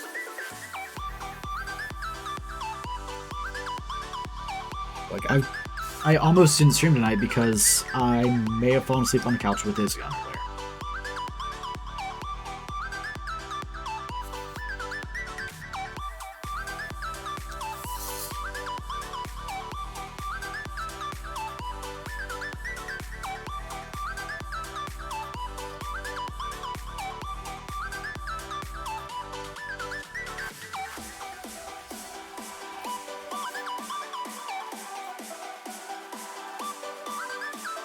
I have dog hair all over me, always. This is just part of my life.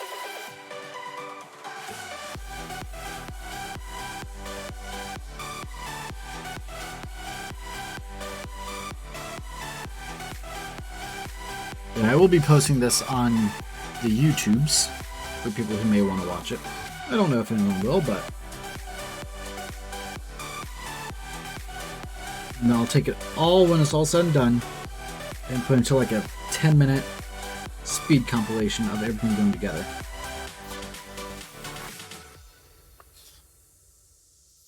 So that will be a fun bit of editing when I do that.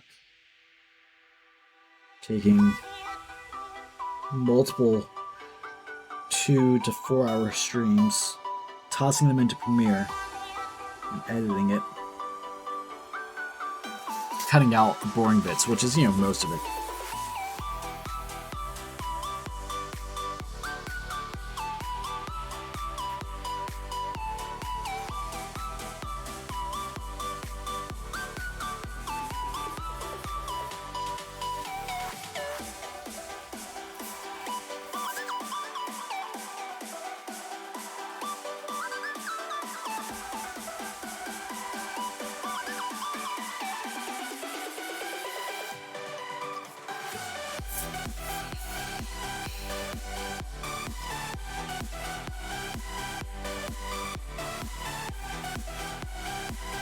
Oh well.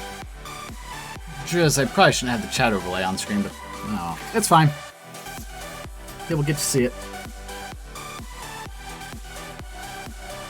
Maybe I'll remove it for the next ones. But then again, I kind of like having the chat overlay on stream for, even if I am going to post on YouTube.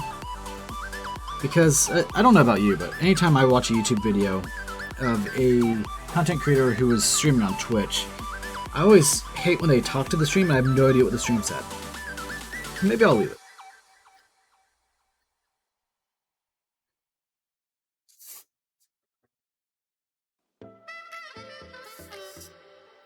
Liquid Soul. I need to use this again in a video. I haven't used it in a while. I do like it. This is very relaxing.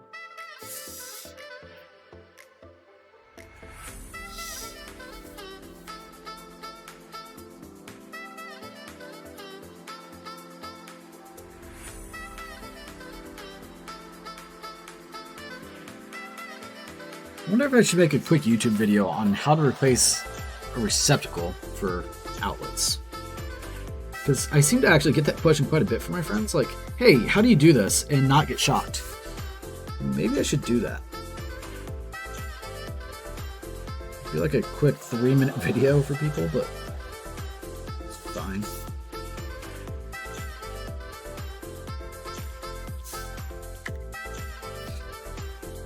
Because replacing a receptacle is actually super quick and easy.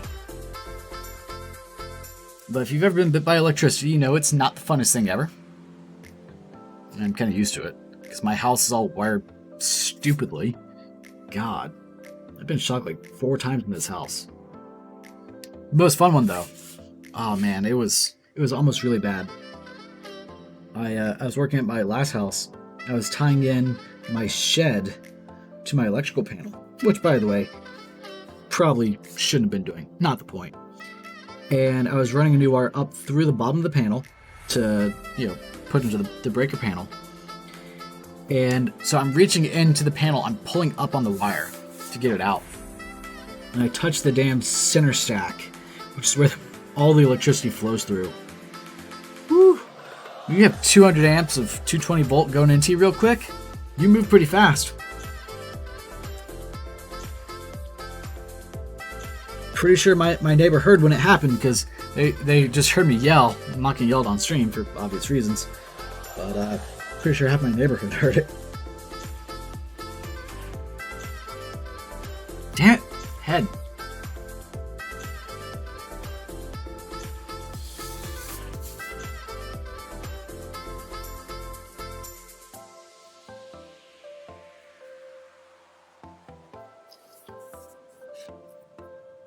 I've shot myself a few times. So like at this house, I went to replace the bathroom vent fan. Something that's super easy to do. And old vent fan was in a metal box. Okay, no big deal. Like, doesn't really matter if it's in a metal box. Well, unbeknownst to me, that metal box was hot. Hot as in electricity flowing through it. So I went to reach in there to pull the fan out, and got the ever-living shit shocked at myself as I grabbed onto an object that was fully electrified. It was terrible. And the reason it was hot was because when they wired it all up, they wired it wrong. So code nowadays, and keep in mind, my house was built in 1940s, so code was probably not really existent back in the 40s. But electrical code now says if you are running a switch or running power to an object, you bring the power into the switch and then go from the switch out to the object. For this exact reason, so that way your box doesn't end up hot.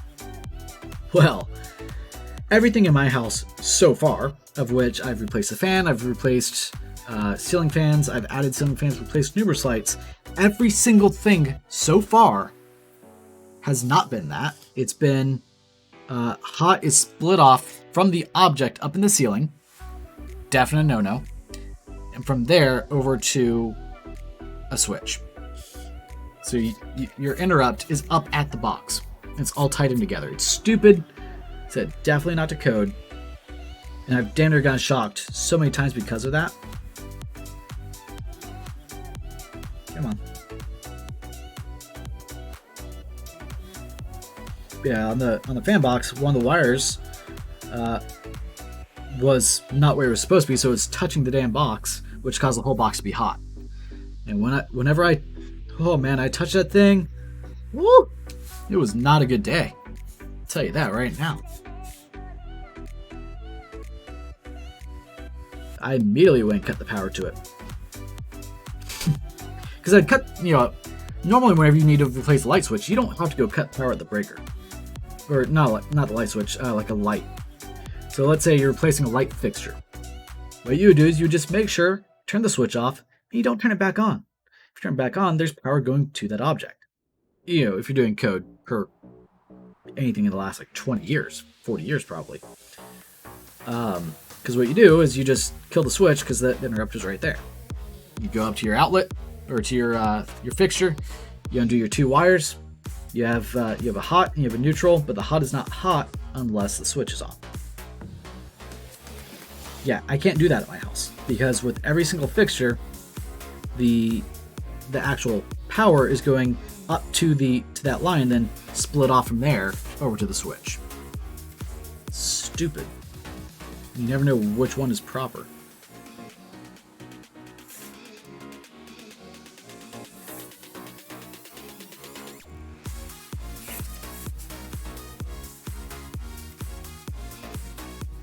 And as much as I would love to say, oh yeah, I fixed a lot of the electrical issues when I redid stuff here, I didn't.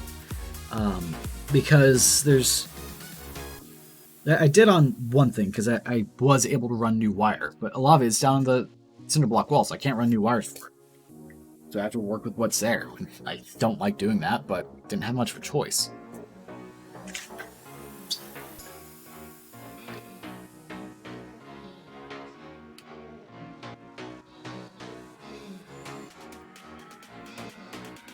Alright, we are out of liquid, so yeah. Let's pull out this guy here. Alright, so it's a small one, is right here, right? Yep.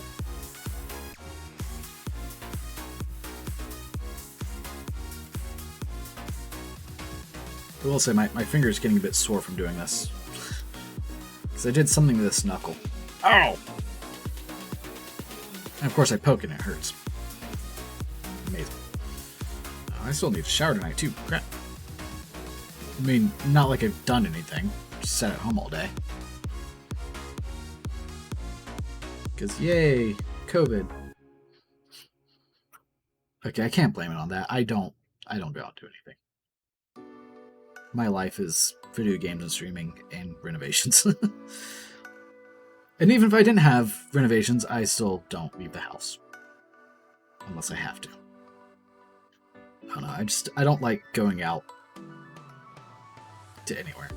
Like, I don't like going out to restaurants to eat, because then I have to deal with people. I don't like going to movie theaters, because I have to deal with people. I don't go to clubs. I don't dance. I'm very bad at dancing. I like going, like, hiking and such, but Florida makes that an absolutely miserable thing to do. Wow, that's ought to be interesting in the stream. Okay. Florida makes that super miserable to do because it's so buggy all the damn time.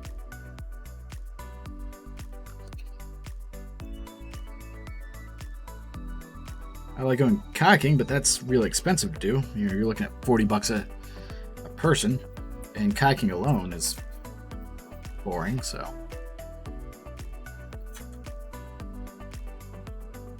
And I'm the type of person that if I invite you to do something, I invite you with the expectation that I am paying for you. Because I don't know what your financial situation is.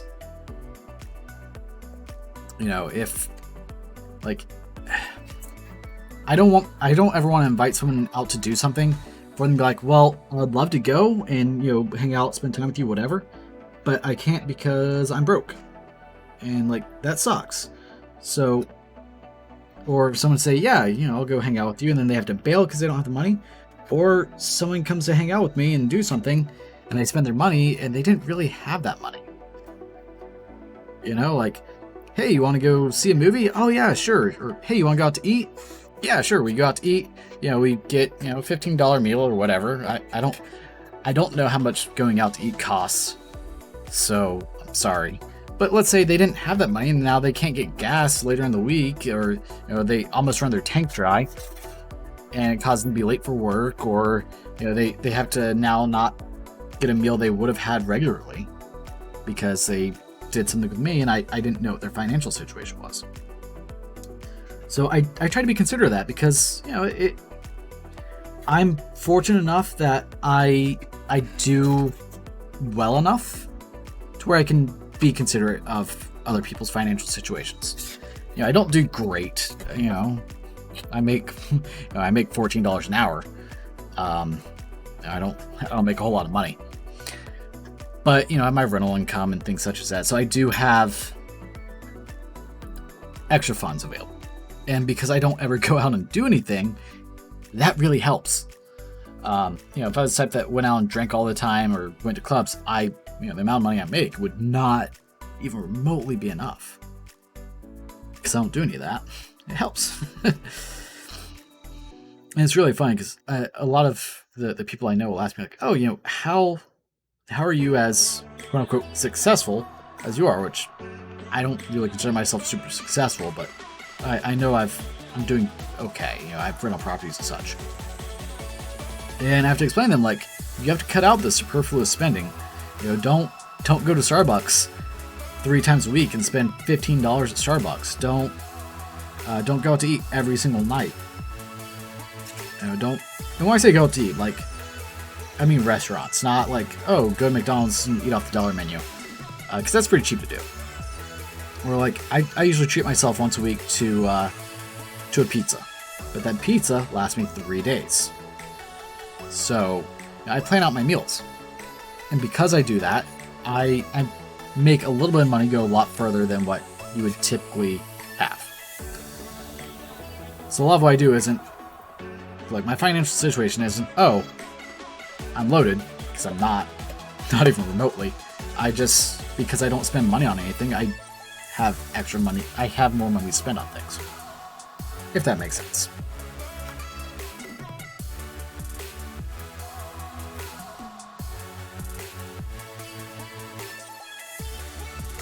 For like my car, you know, I bought a Tesla, and I don't make Tesla kind of money.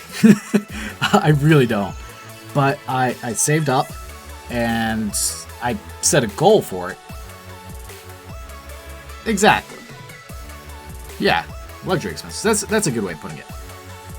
You know, I saved up and I set a goal, and it was a dumb purchase. Like, there's no... I can't justify the purchase in any way. Like, the Volt I had was more than good enough for everything I do. But I wanted it. So I made it happen. But the way I was able to is by cutting back on things. You know, no superfluous spending on things. I cut out a few things I enjoyed to be able to afford my car. And when I had a car payment, because it is paid off, like I sold one of my houses and that paid off my car. But when I had a car payment, it was more than one of my mortgages. It was super expensive. And it was like, I didn't do anything extra for that time period because I couldn't afford to. And I would never recommend anyone ever do anything like that. It was stupid.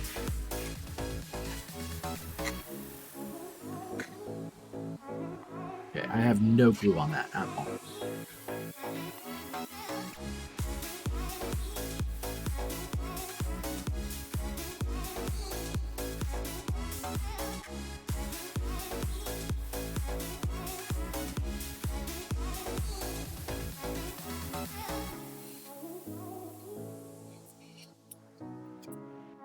Yeah, like the same thing with, you know, what I've been talking about. Like, it also coincides with, like, my dating life over the past few years. I had a girl that I dated. She was purely using me for, you know, financial reasons, and I knew it, and that's why it didn't last. But she would get upset if she'd be like, "Oh, can we go to Starbucks today and do this, or can we go on a date?" And say, "Okay, yeah, sure. Are you paying?" She's like, "No, I thought you would be." It's like, nope, I have no desire to do that. It's not part of the budget. If you want, next week, you know, I can budget for it. We can go do that. But I made it very clear, like, if it was your idea to go do it, nah, that's on you. Because like in the dating world for me, if I suggest a date, I'm paying for it, like, just flat out. Yeah, that's just the way it is. It's my idea, I'm paying. And I kind of believe it should be the same way if the other person, suggests, like, hey, can we go do this? I saved up for us to go do it. Yeah, sure. Makes sense. But she didn't see it that way. Not at all. And so we fought a good bit about money because she was upset I wouldn't take her out to do things. Like, and we did. We went out and did a lot of stuff. It's just not as much she would have liked. So it was more than what I typically do. I'll tell you that. Okay, so this piece. Oh my god, the model is turning.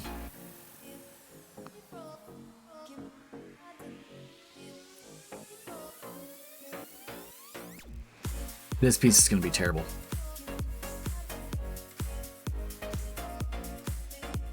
I wonder, can I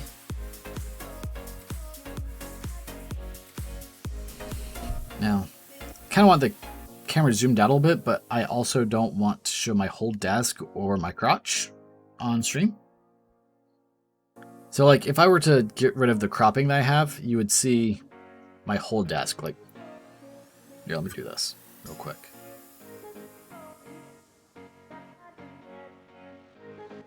So let's say I remove the cropping. You see my whole desk here. Oh, do you think I should leave it like this for, oh God. Do you think I should leave it like this since the model's now big?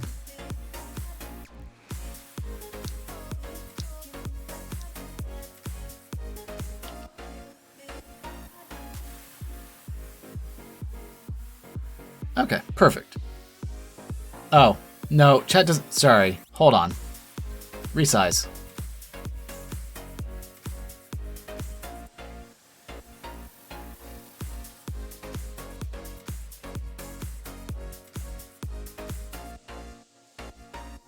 We'll just, we'll do this. Turn the phone over. There we go. Yeah, that's a little bit better. So now we can see more of the model when I'm working up here.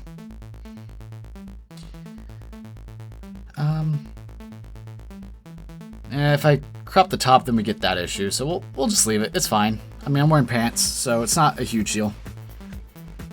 It'd be different if I was not wearing clothes.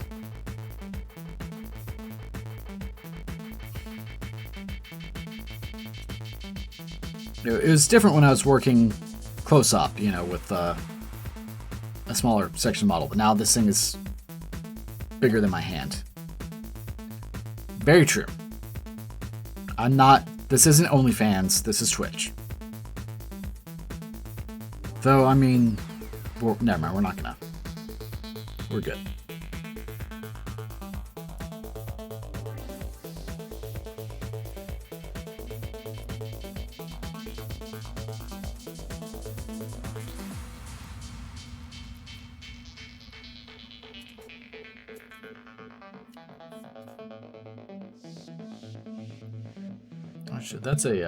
That's a mountain isn't it? Can I zoom in on that?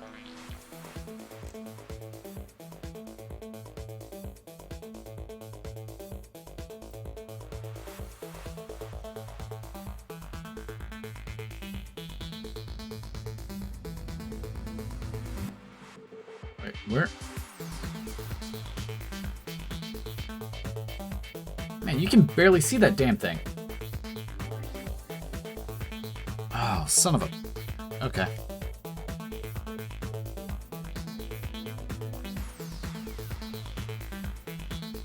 Yeah, that's a different fold. It's hard to see the dotted line on this. Looks like all these are valley folds.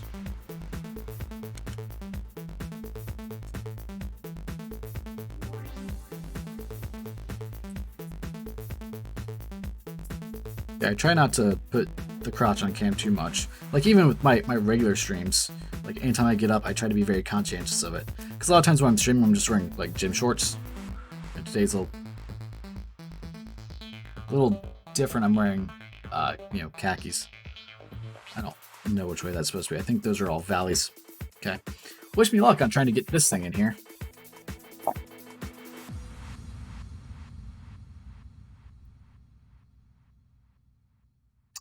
Let's see.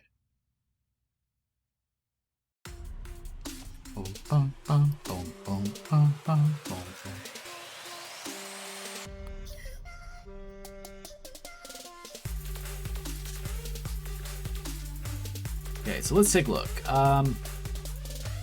40 right here goes on to this. Yeah, okay, cool. So we got it. Base. But first we need to fix this.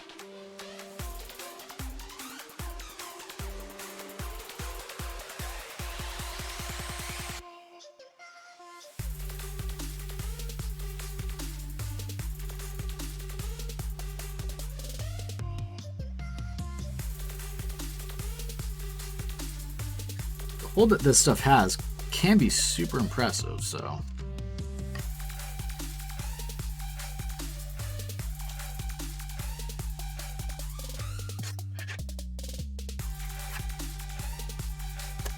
There we go.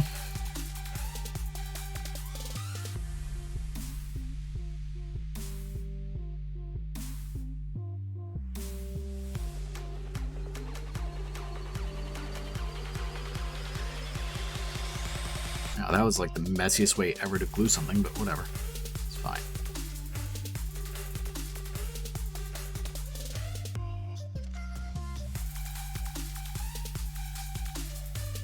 One of the downsides to the way I am with Papercraft is I am super OCD about it. Which is good, it gives you a better model, but at the end of the day, it's also means you do a lot of that.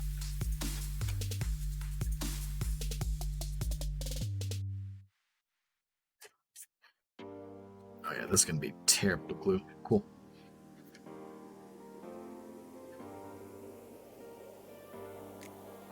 Let's do it.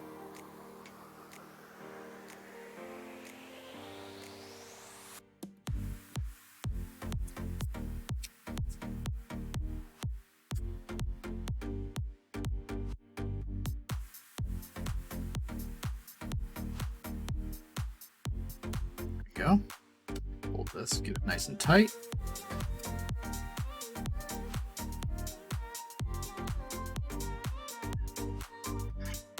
Okay.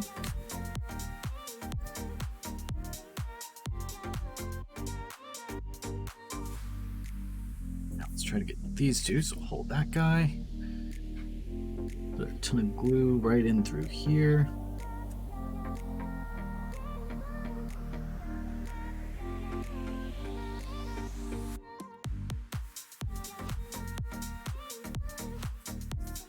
Pull it all the way over. It's not really how you're supposed to do it, but gotta make do, right?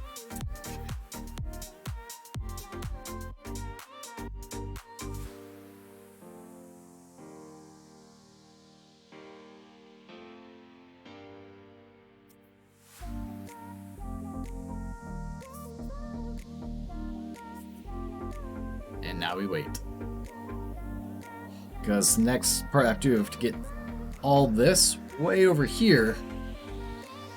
As you can see, just, yeah, that's going to be fun. Making a very curved surface like this. Oh, yeah.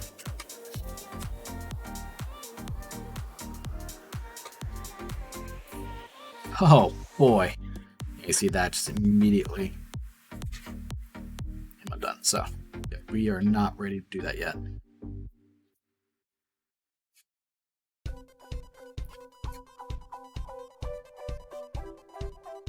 I'm saying this is supposed to be a valley fold, which sure. If you say so.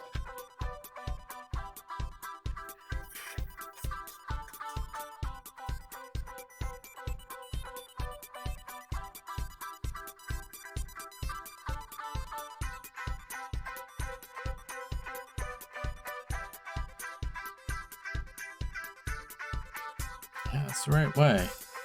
Okay.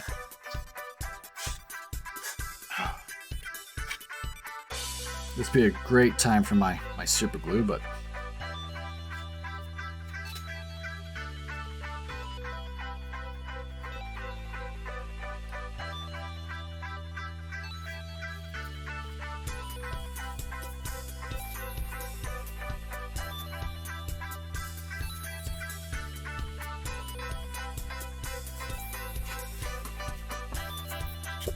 come on.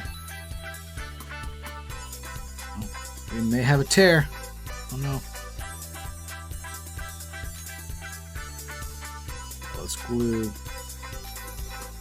this one to here first.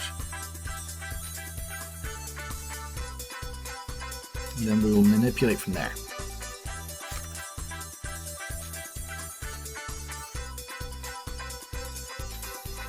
Yep, we're tearing right here. Oh no. Not a lot I can do about that. It's fine. So let's do this. Let's glue 43.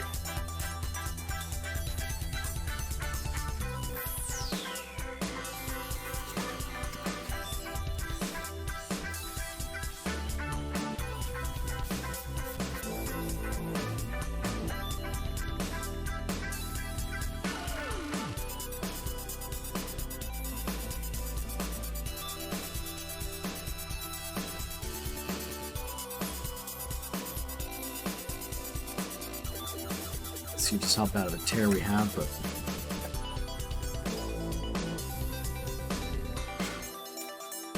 why is my glue is not sticking at all? I think the top of it dried out on me.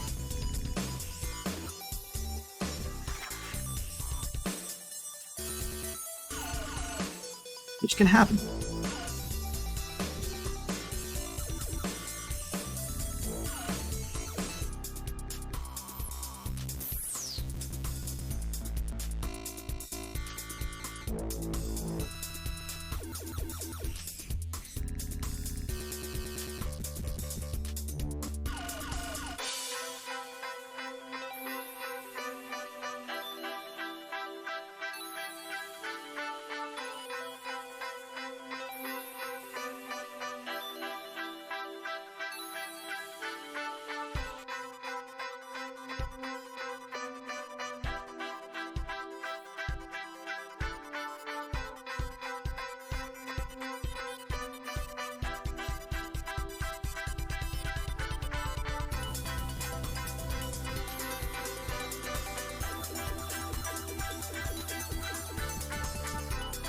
Alright, so I think for these two, we're going to have to use super glue, which is terrible because my super glue, as I said,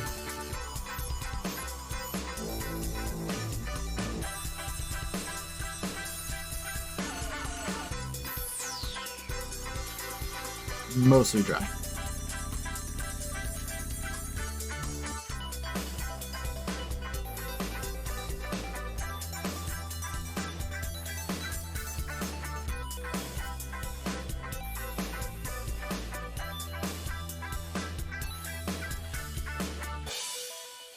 I just don't see any other way to get it on there without the super glue and have it hold well enough. And there's super glue on my thumb already. That took 6 seconds. Great.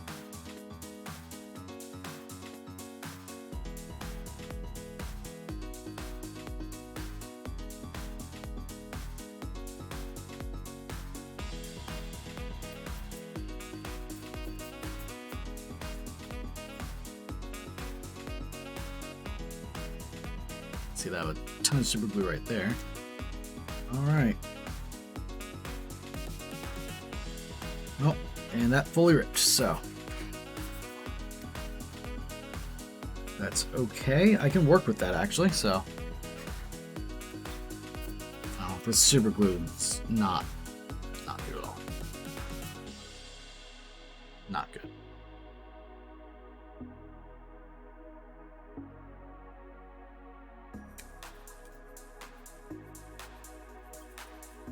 Nor is it holding.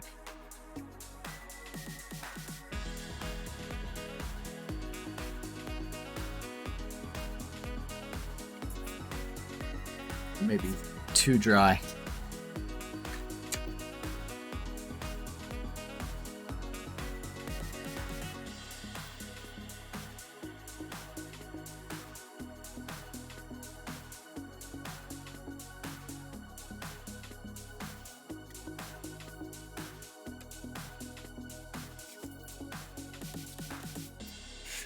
Okay, we got super glue on me. Woo.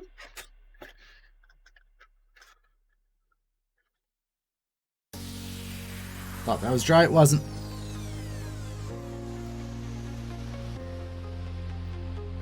Yeah, let's put the super glue up, because that just needs to go in the garbage. So, it's in the garbage. It's way too dry to do anything.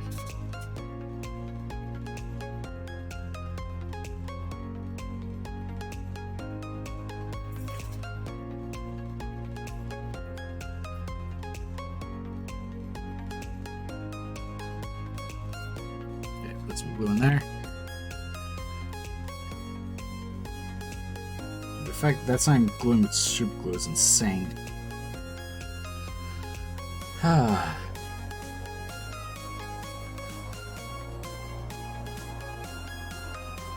mean, it'll glue once it dries. It's just it's supposed to be like that.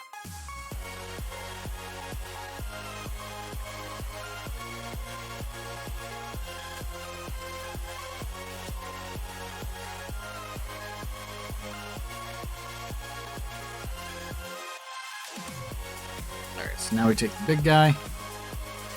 Let's start folding out. Oh, this is terrible.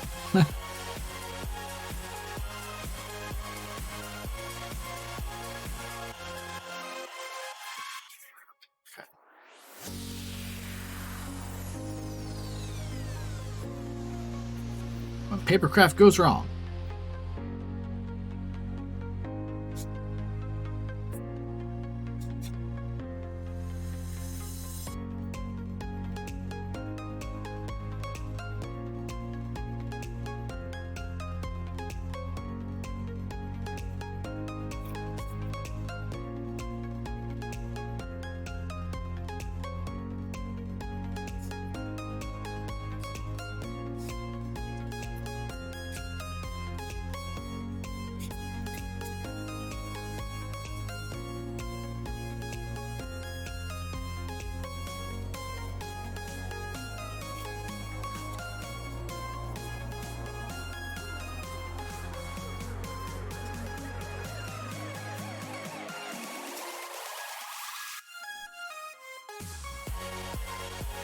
Alright, so now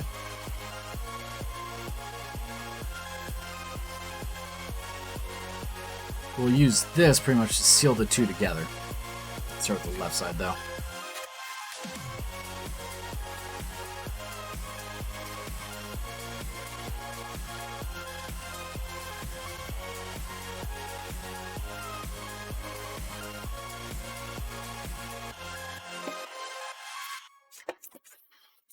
So that's why I wasn't too concerned about that piece tearing. I tried to stop it from happening, but there's only so much you can do.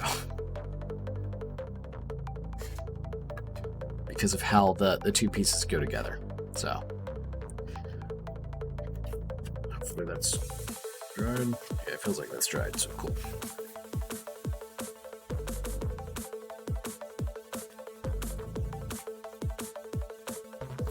This needs to.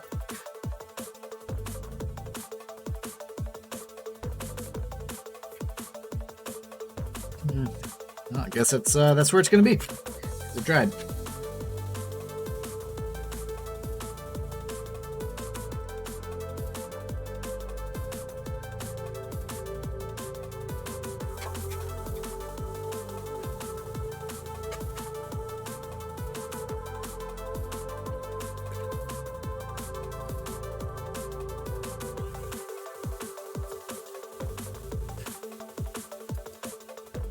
Go.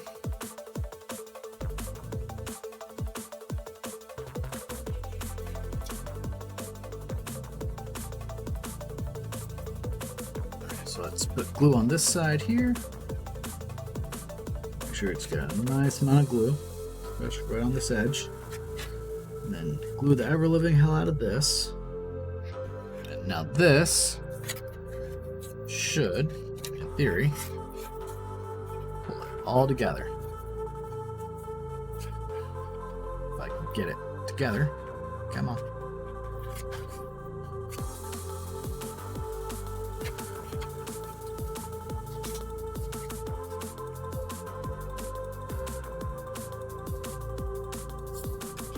Fight is real.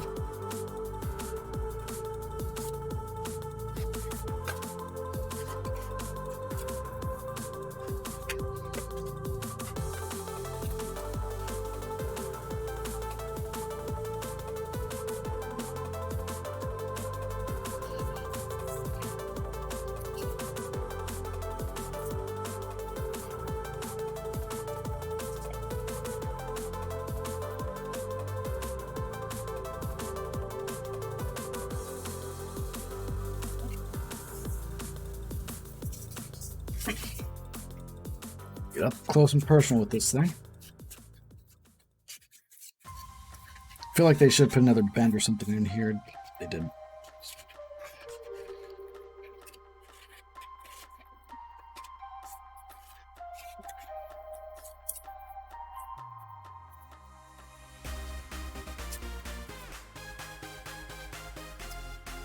Let's do it like this.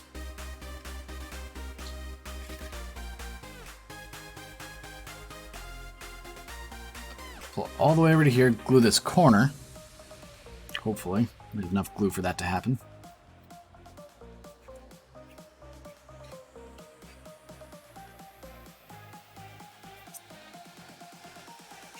So I can glue this over to here.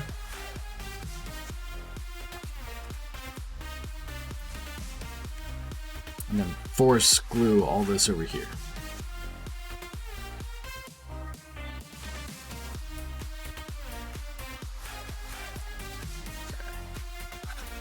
I need to wait, or else I'm gonna mess it all up.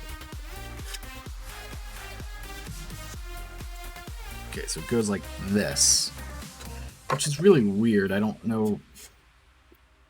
Okay, I guess when all is said and done, it comes out. Okay, good. Okay, now let's grab some glue.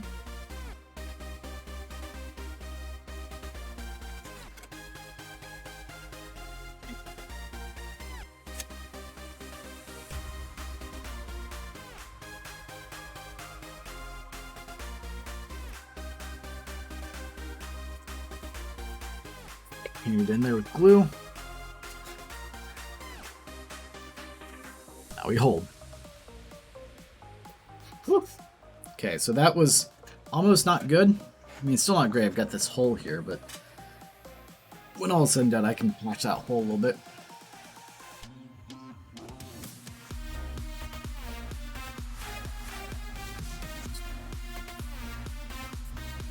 It's supposed to kind of come out some. This. There. It just looks weird in the meantime. Wah!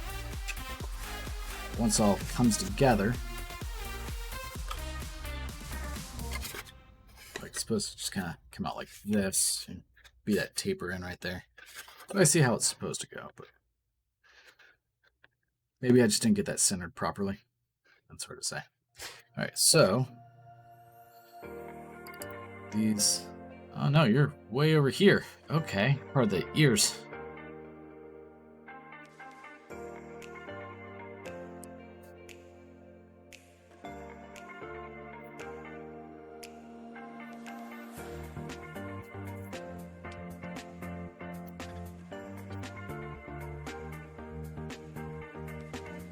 So it looks like it goes like this.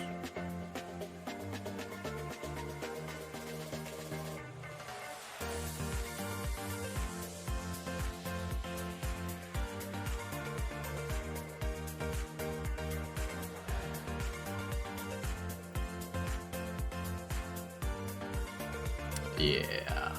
Okay.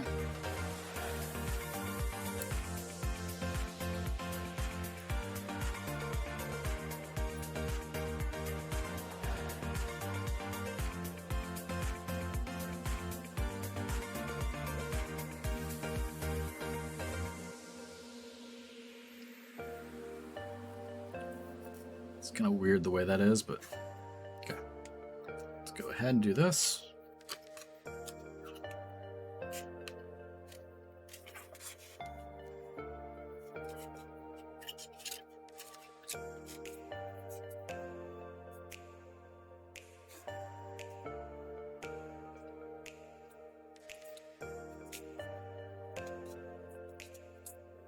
Yeah, so I was definitely often thinking that I would be able to do this in one sitting. By a long shot.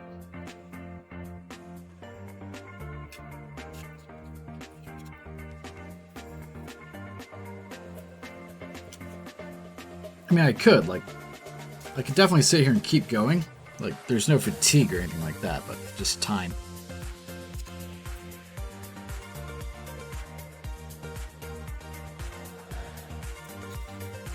Because, you know, work.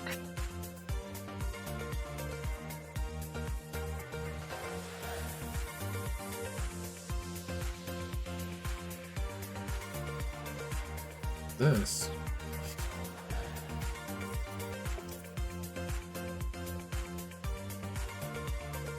Four. This comes all the way out like that. Oh man, that is okay. Let's start with those two, I guess.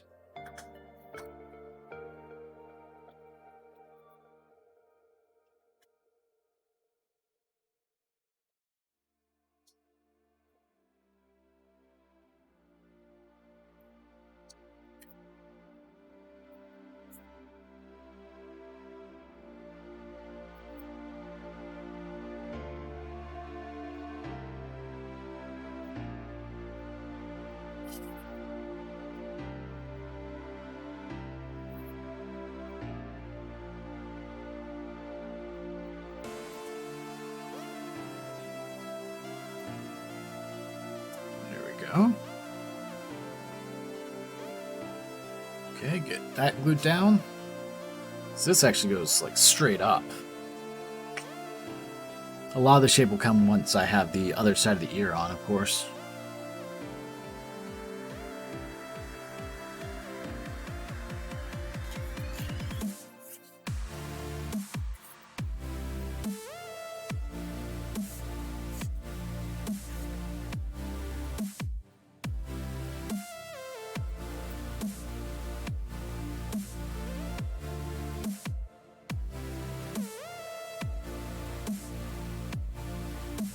Head is in it. Jesus.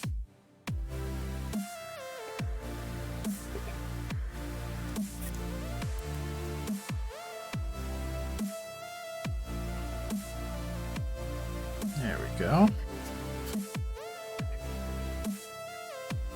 Let that go up a hair, and perfect.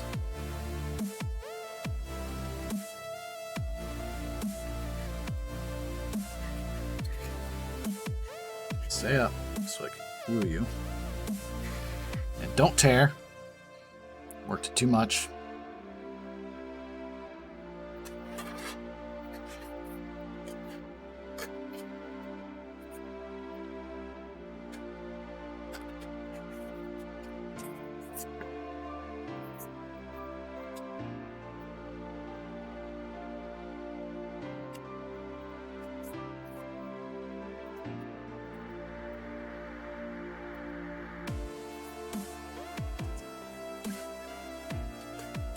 Let's make that a little bit more pronounced. Alright, now this last bit here for this one.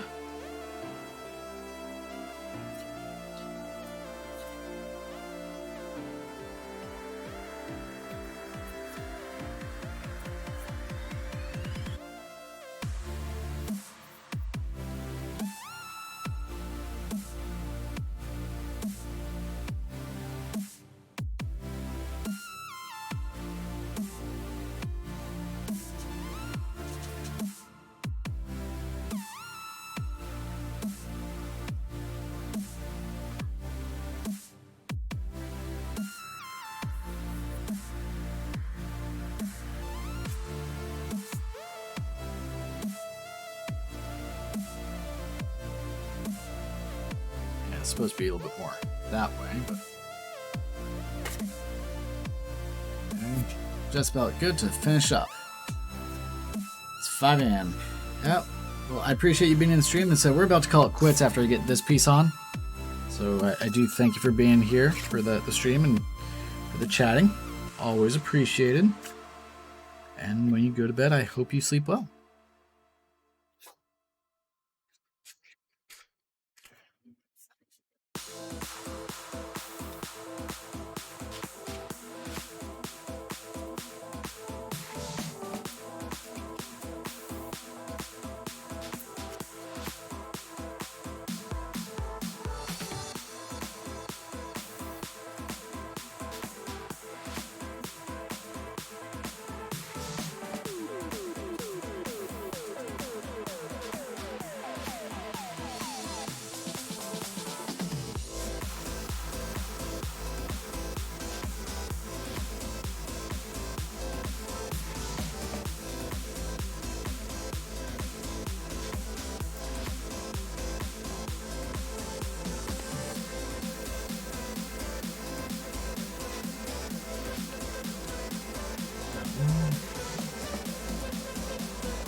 Oh, I'm sorry. Is it at the beginning? What song is this anyway? No one? Here, let's do this. Boop. There. Problem solved. Just remove. Continue this, but it's fine. Oh, did not realize. No problem. You'll probably have to remind me on the next stream when I do this. I'll try to remember, but no guarantees.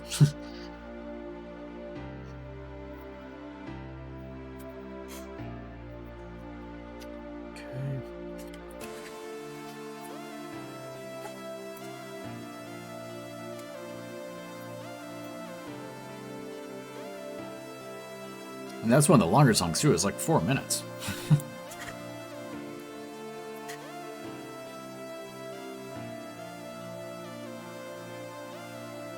Yeah, I didn't even notice it, but I also don't have the music super loud in my ear either, so there's that. It's, I think maybe at like 20, so it's just a dull noise for me.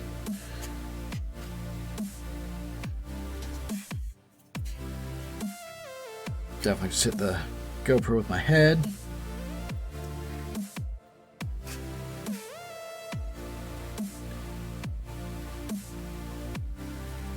It was fun trying to manipulate everything as it dries and glues itself together. Exactly. Oh, just white noise, something. It's honestly not even really for me. It's so that way the stream isn't super silent as I'm just sitting here gluing things and cutting. Something to break up the monotony of my voice for people.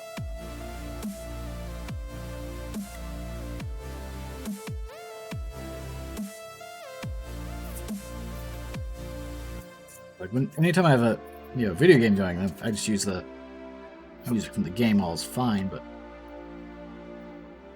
there's no game, no background audio.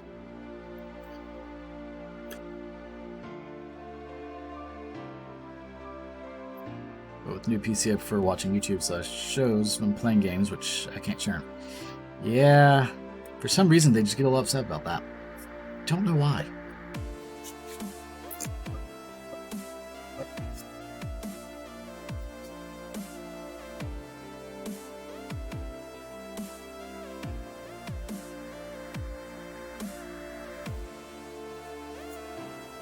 Alright, so, oh man, this whole tab down here is just not glued.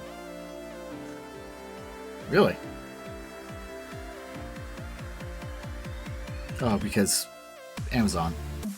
Yeah.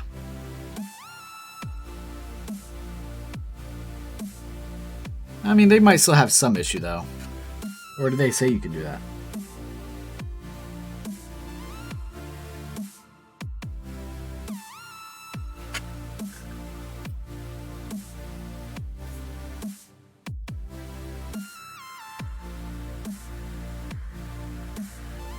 Sorry about it from few. Okay. Yeah. That's something I'll have to keep in mind down the road. At least until, they change their mind.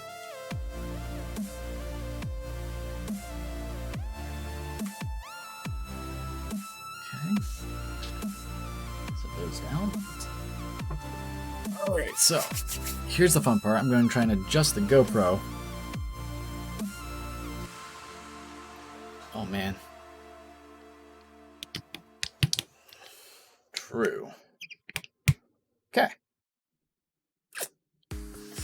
Which means Twitch should be able to use it. I mean, that's the train of thought. That's where we're at so far. A little lopsided. There. So we're getting there. When all is said and done, it should actually fit. Because it does fit on my tiny head. So yeah, this is supposed to come down to about there.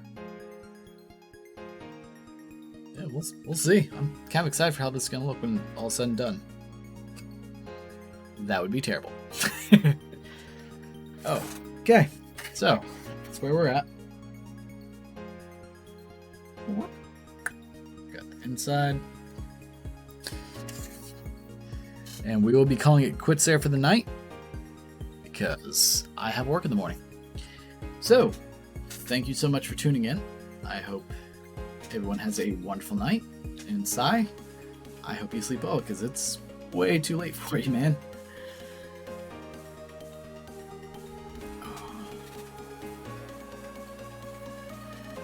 All this stuff. Oh yeah, you can see the chaos going on in the office. Thank you. I will talk to you tomorrow if you want. Hop in Discord. We'll chat for a little bit. Or if I see you stream, I'll hop in there and chat with you. You have a good night. Take care.